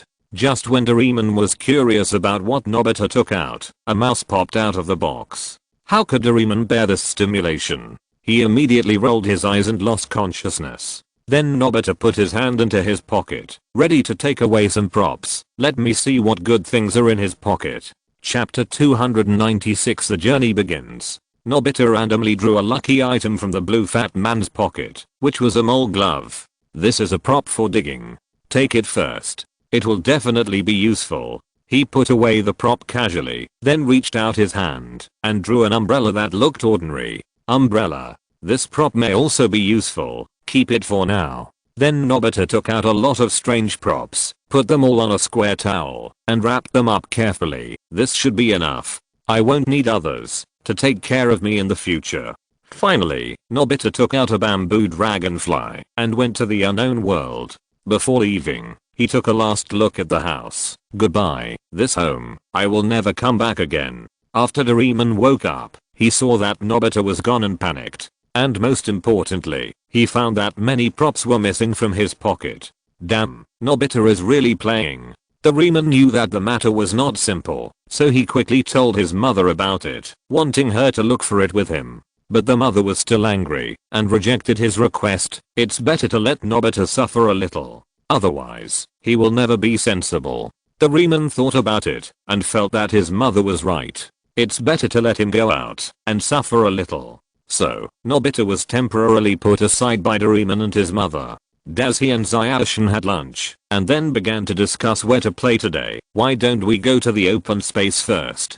See what Fat Tiger and the others are doing now. He shook his head. Forget it. I scared Nobita today. I guess he is still hiding from me now. Zayashi thought about it and said, then how about going to the back mountain? It's quite quiet there. Hearing this suggestion, Yu and Daisuke yawned, but we have basically painted every inch of the back mountain. Zayashi also nodded helplessly, admitting the fact. He said, in the past, when they had nothing to do or had homework, they would go to the back mountain to sketch. So the two were very familiar with the scenery there, and they could be said to know it like the back of their hands. After they were silent for a long time, Daisuke suddenly thought, Zayashi, you said that our parents will not come back for a while, right? Chumashin nodded. Probably, they will not come back, if they are fine. He immediately got motivation. Then let's go around the world. Chumashin was shocked and thought about it. They did have the conditions. Maybe they could give it a try. But how do you want to do it? Don't you want to use magic to fly over every corner of the world bit by bit? TSK, that's so boring. How about we find a cloud and float around the world in the sky? Ian and as he thought that this would be more fun than simply traveling around the world. After discussing it, they started to clean up the house. Because they were going to be away for a while, they also had to deal with the food at home. Of course, there was nothing left, and it was quickly eaten up by Yu and Daisuke, the big eater. After the things at home were almost dealt with, they gathered again in the room upstairs and began to look for things. Let me see, I need to bring a few sets of clothes. I don't need food for the time being, and after packing 2 school bags, they took the necessary props and prepared to set off. The Dark Star cloak emerged from Yu and Daisuke's body and quickly grew larger to wrap around the two of them. Darkness swallowed up the sphere that the Dark Star cloak had transformed into, and the room fell silent again, as if no one had ever been here. The two figures appeared on the cloud again. This time, Yu and Dazi chose a cloud of the right size and used his magic to stabilize it. Then he stepped on it a little harder to make sure he wouldn't fall off at any time, and then said, "Okay, this is our next mount." As for why he didn't use the magic weapon of the somersault cloud, it was because it was a birthday gift for Zyashin, and he wanted to keep it as a surprise, so why would he use it here? Then the cloud began to drift in the sky with the wind, and Yu and Dazi began to carve magic patterns on it, allowing it to absorb natural forces, to replenish magic power consumption, so that he didn't have to worry about it every moment. Soon, a strong wind blew, and they all covered their hats. The sun here was a little strong, so in order to protect their skin, they all wore baseball caps. It seems that we need to add a light-proof protective layer. And now we are heading towards the Pacific Ocean? What a bad start. They originally wanted to go to the Celestial Empire first, because the Pacific Ocean is very large, and they may have to drift for several days before encountering land. It will be troublesome if the fresh water runs out. This direction is not very good. Should we change direction? Gian, as he looked at Zyashin next to him, and decided to let him make the decision. Zyashin also gradually saw the ocean below, and finally shook his head. Forget it. We are here to travel around the world, no matter which way he goes. Isn't it the same? Gian, as he sat on the clouds, and began to think about whether this counted as crossing the border. Although Doraemon and his friends left Japan for other countries without permission, it was not the first or second time. Dazi, what should we do if mom and dad come back? Zyashin began to worry about this problem, but Yu and Dazi thought he should worry before leaving. It's okay, I've thought of it a long time ago. Don't worry, I've set up a magic pattern for early warning at home. If someone comes back, I can sense it here. Nobita entered the Pacific Ocean earlier than them, and now he sneaked into a ship. As the sun sets, Nobita covers his stomach and starts to cry out for hunger. He didn't eat anything for lunch because he was angry with his mother, so he naturally felt that he was about to starve to death at night. If Yu and Dazi was here at this time, he would definitely kick him and scold him for what he deserved.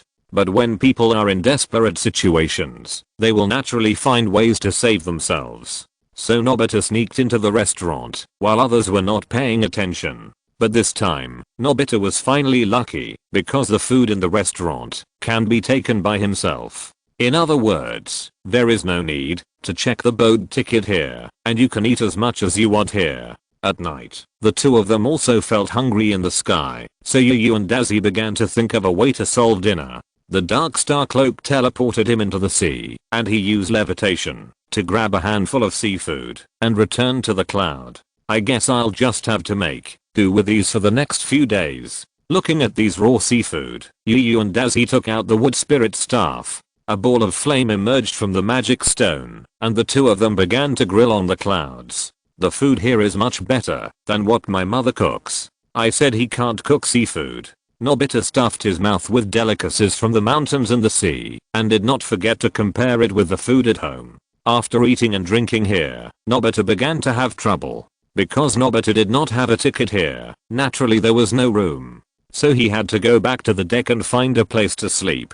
Although the weather in March is indeed a bit cool, the temperature at sea is more stable than that on the mainland, so it is still warm. Nobita soon fell asleep slowly in this place, where no one found him. At night, it was already late, and the two people in the sky were also ready to go to bed. They had been practicing magic and mental power recklessly this afternoon, and they were already exhausted to the extreme. The Dark Star Cloak grew larger, covering both of them underneath. Well, good night. Well, good night. Chapter 297 Another Doraemon.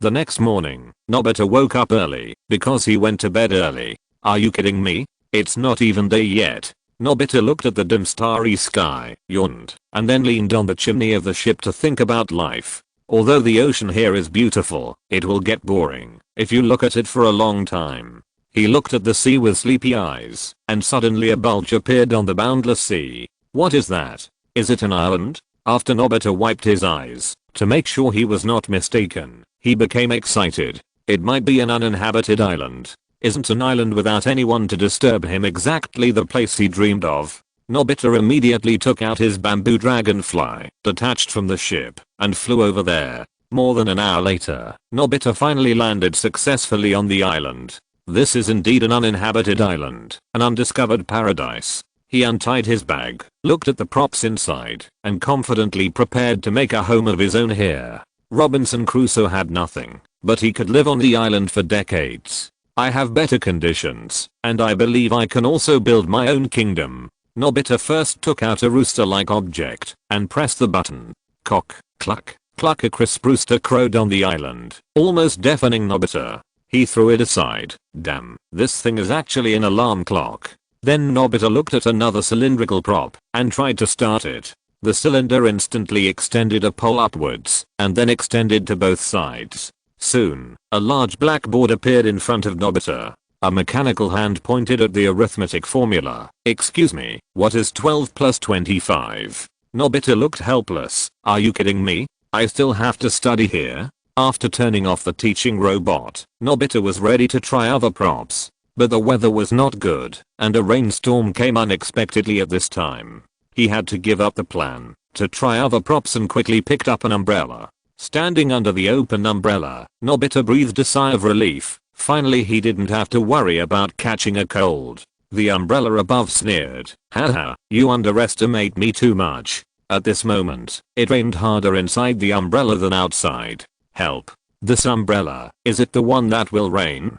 He quickly threw away the umbrella and found a large leaf to shelter from the rain. The shower came and went quickly, and after more than half an hour, the rain stopped. Nobita looked at the island and suddenly felt confused. He didn't know what he should do, what he could do, and what else he could do without the help of others. I'd better leave here. A night has passed. I believe my mother and Doraemon should be very anxious. Nobita slowly walked to the props, put them away, and then took out the bamboo dragonfly to go home. But at this moment, a gust of wind suddenly blew, causing Nobita to accidentally press the takeoff button on the bamboo dragonfly. Ah, my bamboo dragonfly. What should I do? How should I go back? Nobita looked at the bamboo dragonfly going away, and knelt on the ground helplessly. Am I going to be trapped here forever? I won't resign myself to this. He finally began to regret why he left home and came here out of anger. No, I still have hope.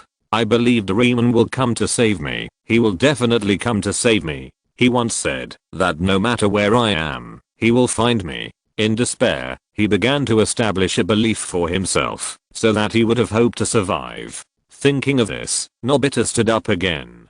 He believed that he could hold on until that time. Doraemon will find me. Before he comes, I must live well. Dazi and Zyashin waited until it was completely light and then discussed how to spend the day. They looked at the sea below, and the clouds under their feet suddenly rose and turned into two small rooms. They changed into swimsuits.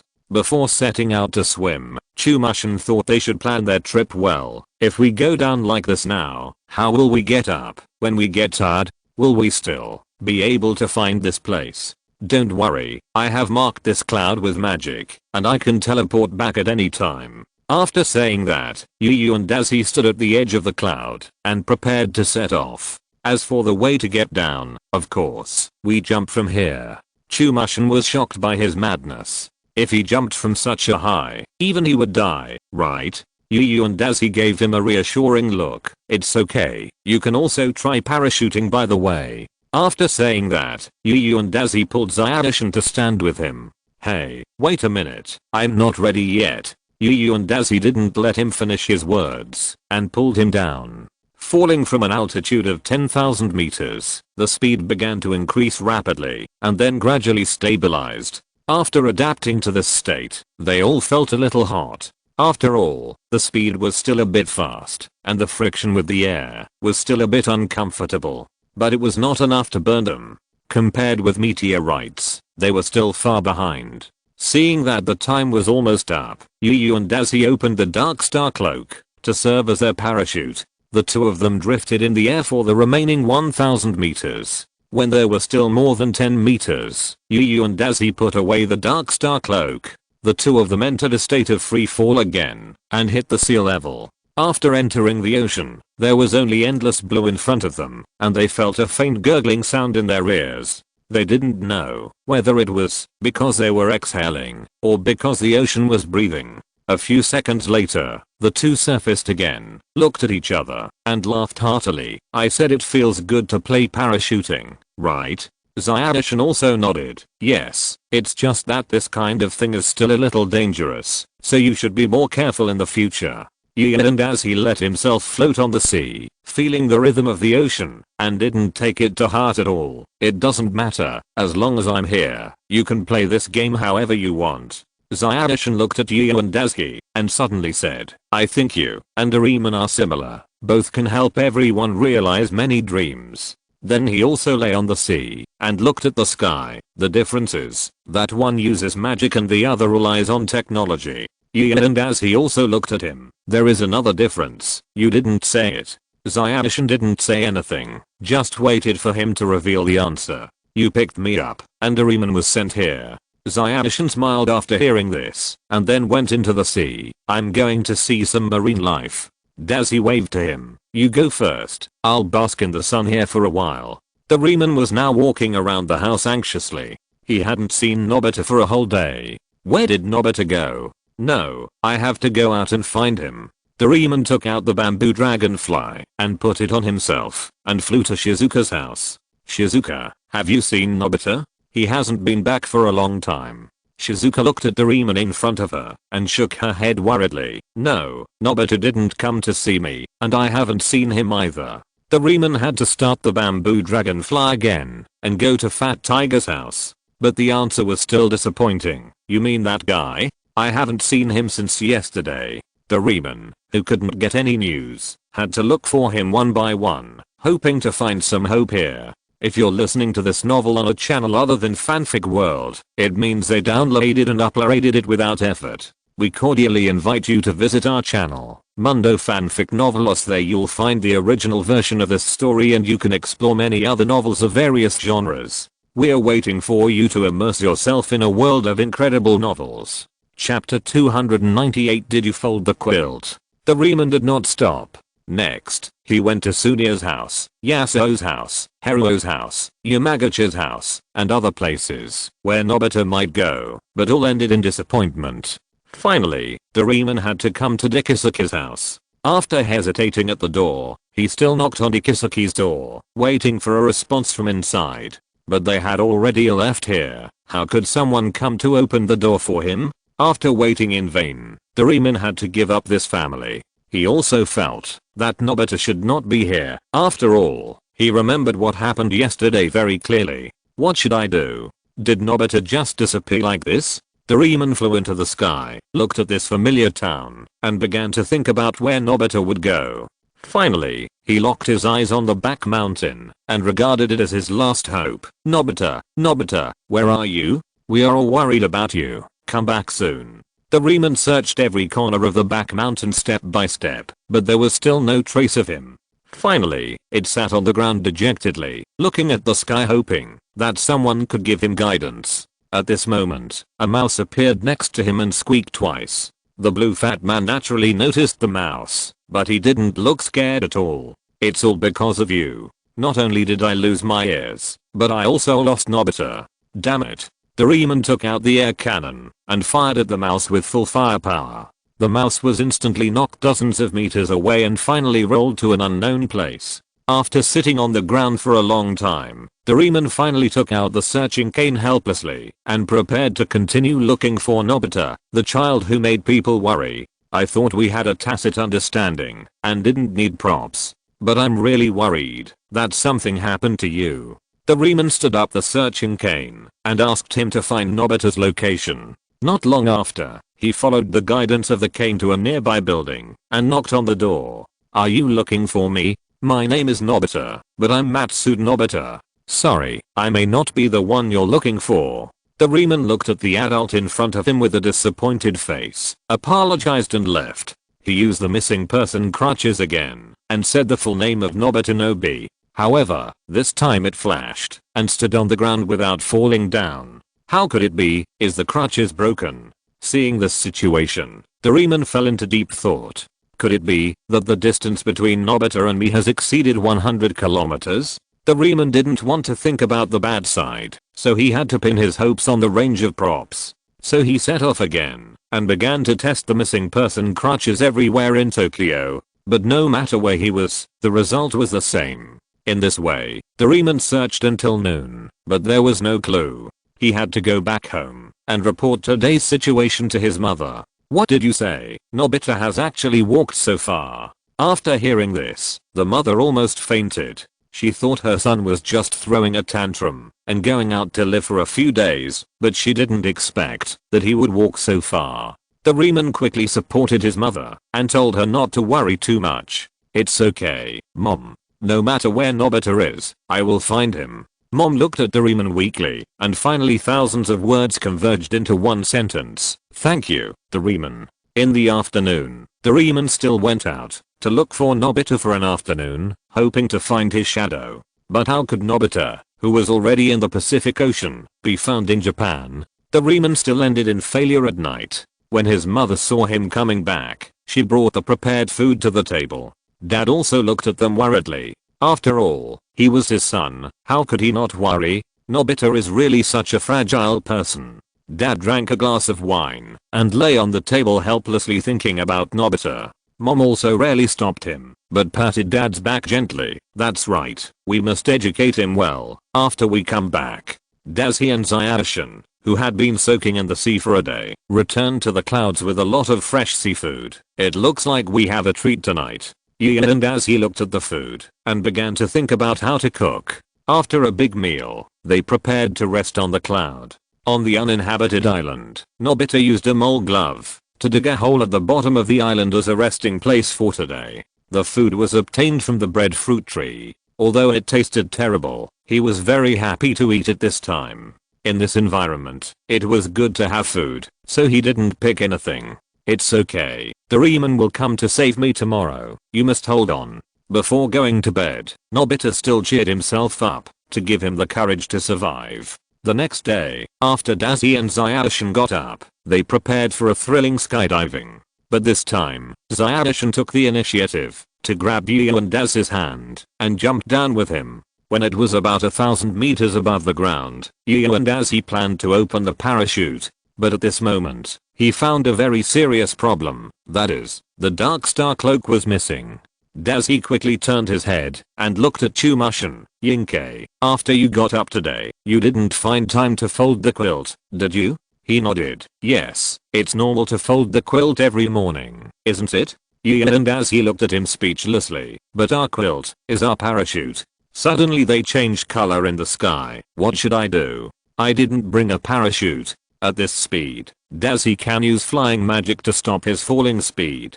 But Zyashin might not be able to withstand the speed difference and will be seriously injured. Now we can only pin our hopes on wind magic. Yin and Dazi quickly began to chant, and a strong wind blew from bottom to top, starting to slow down the speed of the two of them. Yin and Dazi's body was enough to allow him to withstand the friction temperature brought by the strong wind, and Chumushin made a barrier on his body surface to avoid being burned by friction. In this way, before falling to the sea level, their speed finally dropped to a safe level. A string of water splashes were left on the sea level, and it was considered a safe parachute jump. A few seconds later, the two of them slowly got up from the sea level and breathed a sigh of relief. They finally saved their lives.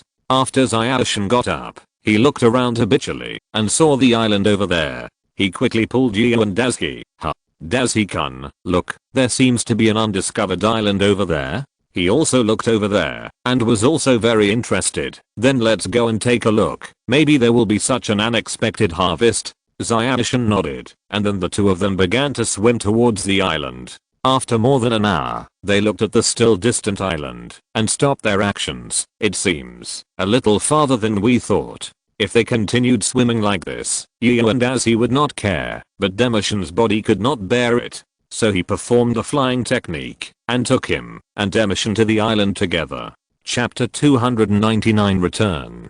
After a few minutes, they stood on the mainland again and looked around the island. This island seems to have no traces of human life. It seems that it is really an undiscovered island. So they put on their swimsuits and started this short jungle adventure. Why do I say short? because they soon met a lost acquaintance here. Huh? Nobita, why are you here? Is the portal broken? Yu and Dazi looked at Nobita with dirty clothes and stood aside and began to mock him. Nobita looked at him with contempt. It's not like you are. You were washed away while swimming, right? The three of them stood there in silence for a while, and then Nobita came over and tried to negotiate with them. Student Yuyun, I think you two are unlikely to go back. Why don't you build your own home here with me? At this time, he was also a little gloating in his heart. He didn't expect that the two best students in the class would experience survival in the wild with him one day. Just as Nobita was talking, a golden light finally flew into his hand. It was the dark star cloak recalled by Yu and Azuki. Don't talk nonsense, we have a way to go back. Nobita looked at Yu and Azuki's actions and finally understood that what they said was true, so he immediately hugged the two men's thighs. Please, take me back. Yu and Azuki had no sympathy for Nobita's experience. Nobita was stranded on an isolated island alone, and he remembered this plot very clearly. It was nothing more than that he quarreled with his parents and then stole Doraemon's props and ran away from home. When watching the first episode, Yu and Azuki wanted to beat him to death. He actually ran away from home and came to this place, causing Doraemon and his family to look for you for 10 years. Not only did you hurt yourself, but you also made others worry with you. Zyashin didn't know the inside story, so he stepped forward to ask him why he was here. Nobita stammered and said something that was beneficial to him, skipping the part about his quarrel with his mother. After I was scared by you yesterday, my mother scolded me for 2 hours. Then the lunch she made was not tasty, but she didn't admit it and scolded me. So I was angry. Zyashin didn't know the inside story, and his soul fluctuations didn't lie, so he believed it. Dazi, I think we should send him back. He is so pitiful. Yu and Azuki wanted to leave him alone for a few more days, but when he thought of the 10-year plot, he couldn't bear it. This sympathy is not for Nobita, but for Doraemon. Because in this incident, Doraemon never stopped his steps in 10 years, otherwise how could he come to him as soon as he received the news from Nobita? A full 10 years is enough to change too many things. But Doraemon's love for him has never changed. Yu and Azuki doesn't want him to get hurt again, and he shouldn't let him get hurt. Although there will be some troubles to deal with, it is better than letting Doraemon continue to explore in vain. It's better to end this incident as soon as possible. So Yu and Azuki let the dark star cloak wrap the two of them and teleported him and Dekisugi to the cloud. Pack our things first, and then we will go home. The two of them simply changed into a set of clothes, put away the things they brought out, and returned to the island below. Nobita now completely believed that Yu and Azuki had the ability to take him back, and he also put away the props he brought out and prepared to go home. Seeing him like this, Yu and Azuki reminded him, confirm again that the things are packed? I'll ask you one last time. Nobita nodded, I'm ready, please take me back. The darkness of the dark star cloak began to expand until it contained all three of them. When the smoke cleared, they appeared in Dekisugi's house. This is really our town. It's great. Nobita immediately ran out and started running towards his home. Nobita's mother was in the living room. When she heard someone coming in, she hurried out to open the door. He had been waiting for his son to wake up, give her a surprise, and reappear in front of him. Now the fantasy has become reality. Her tense nerves finally relaxed, and she almost fainted. Nobita, you are finally willing to come back. It's great. Mom hugged Nobita like this, unwilling to let go of her hand. She was worried that this was just a dream, and she was afraid that when she woke up, she would lose him forever. Seeing this touching scene, they walked away silently beside. Sure enough, instead of wasting time watching them here, it would be better to leave here quickly.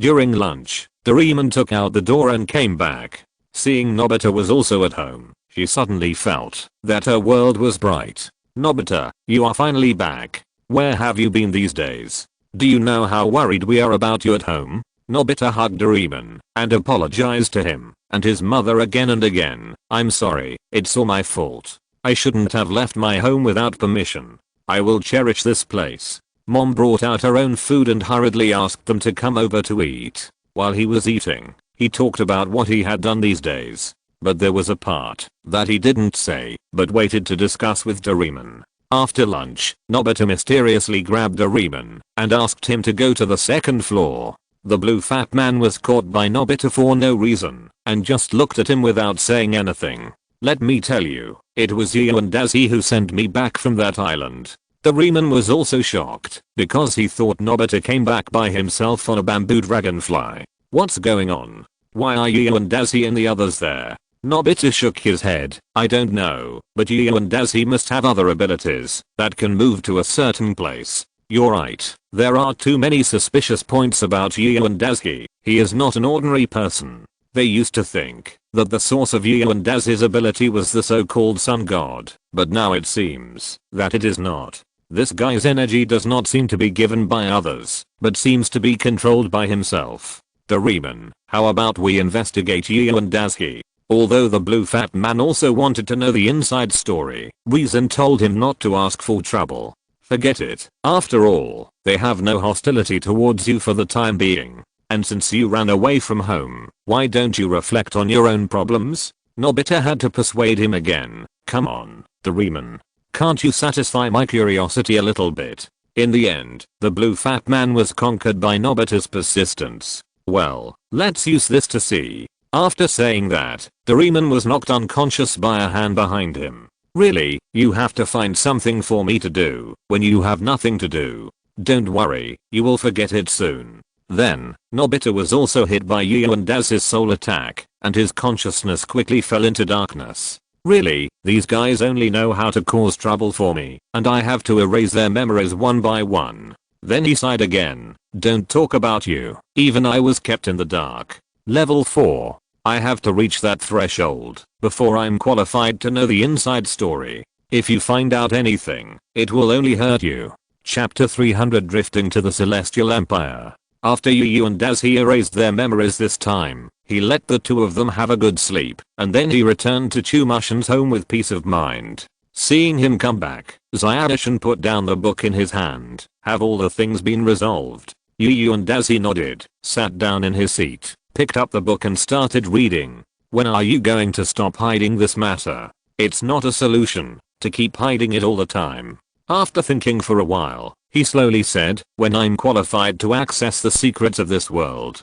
The soul-devouring monument has been hiding a lot of things from Yu and Dazzy, saying that he is not even qualified to know these secrets now. He has to wait until he is promoted to a 4th level magician before he can know these things. In other words, at that time, Yu and Dazzy will have the power to protect himself. Before that, he must find a way to hide himself no matter what, and he must not tell those big mouths. Time passed like this, and nothing big happened today. The next morning, Zyadishin looked at the clouds in the sky and said, why don't we travel around the world again? Yu and Dazzy nodded and agreed to this idea.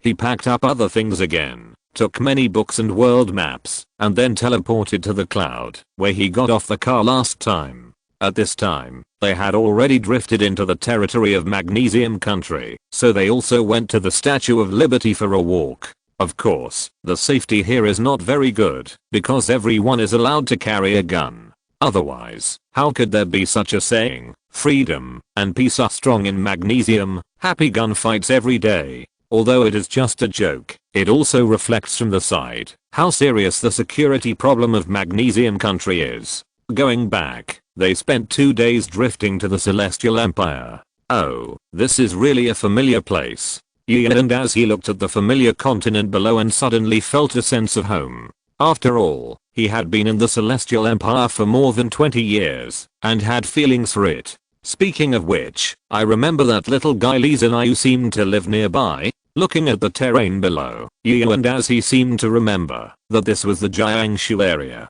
The legendary Maotian seemed to be here. The last exchange student, Lizanayu, also seemed to be from Maotian. So Yu and Dazzy summoned the crystal ball and used it to find the observation mark on Lizanayu. At this time, Lizanayu was indeed in Jiangshu province, not far from them. Dazzy turned his head and looked at Chumushin. Yinkei, do you still remember the exchange student from the Celestial Empire? His name is Lizanayu. Zyadishin nodded. Of course, how could I forget? Then he suddenly remembered that incident again. You guys went out to catch ghosts, and you didn't take me with you. Ahaha, you actually remembered such a trivial matter for so long. You are really petty. And as he looked at the sun in the sky and tried to change the subject. Why do you suddenly say that he is doing? Is he around here now? He nodded and confirmed the location of the observation mark again. Yes, he is not far below us now. Why don't we go find him to play? Chumushin suddenly hesitated. But I can't speak Celestial Empire, and you know, a few years ago. And as he was silent for a while, unable to deny this fact. Then he looked at Dekisugi and asked a crucial question. So what do you think about what happened back then? As he spoke, and as he stretched out his foot and began to think about what would happen next. Dekisugi did not hesitate. We were the ones who started the war, which brought immeasurable disasters to both countries. He continued to ask, so do you think this is right or wrong? If it's wrong, then starting a war on the grounds of plunder is definitely wrong. Xiaoshin shook his head, but war is something that can't be explained by a single sentence of right or wrong. I just hope that there will be no more wars in the future.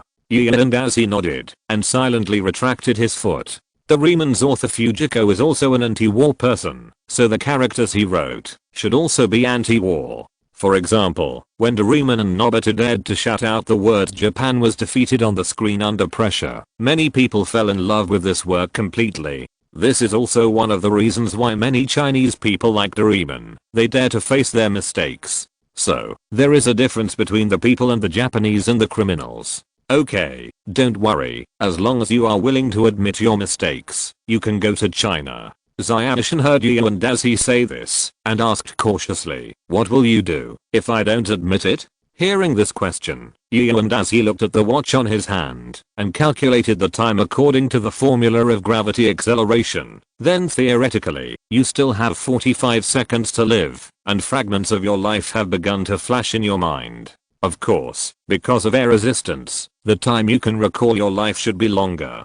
Xiaoshin didn't understand what and as he said at all, because he didn't know that and as he had just prepared to kick him down. Skipping this heavy topic, and as he manipulated the Dark Star Cloak and teleported the two of them to the vicinity of the observation mark below. This is a deep mountain forest, so their supernatural abilities will not be exposed. However, due to the distance, there is still a certain deviation between the two. So now they started to detect and began to search for Lee Zinayu's location. Strange, is the signal here not good? Why is the location even more blurred? And as he wanted to use the observation mark to find them, but there seemed to be a strange energy here that blocked his behavior. And they found that even their detection skills and mental power were greatly suppressed. The mysterious power affected the play of supernatural power here, and the obstruction to the spirit was particularly strong. And as he squatted down to touch the land here and used his soul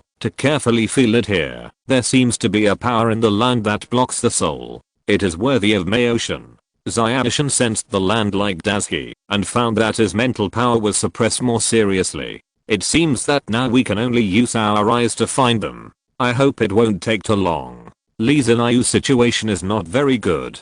He has been running away for a long time with his father on his back. And behind him, there is a large group of people from the branch family who are chasing the two of them. An old man at the back yelled at them who were running wildly in front. Lee Zinayu, I think you are still young. As long as you hand over the secret book of all spirits, I will let you and your father go. Lee Zinayu turned around and made a face. I don't believe you. You old man are very bad. After that, his speed increased a bit. He must escape. These people from the branch family have been coveting the secret book of the main family for a long time. If they get it, they will definitely kill them all. If Lee Zinayu and his main family don't die, those people from the branch family will not be able to hold the position of the main family. Because Lee Zinayu is very talented, it will be troublesome if he comes to seek revenge on them later. Seeing that the distance between the two sides is getting closer and closer, the father at the back finally sighed and made up his mind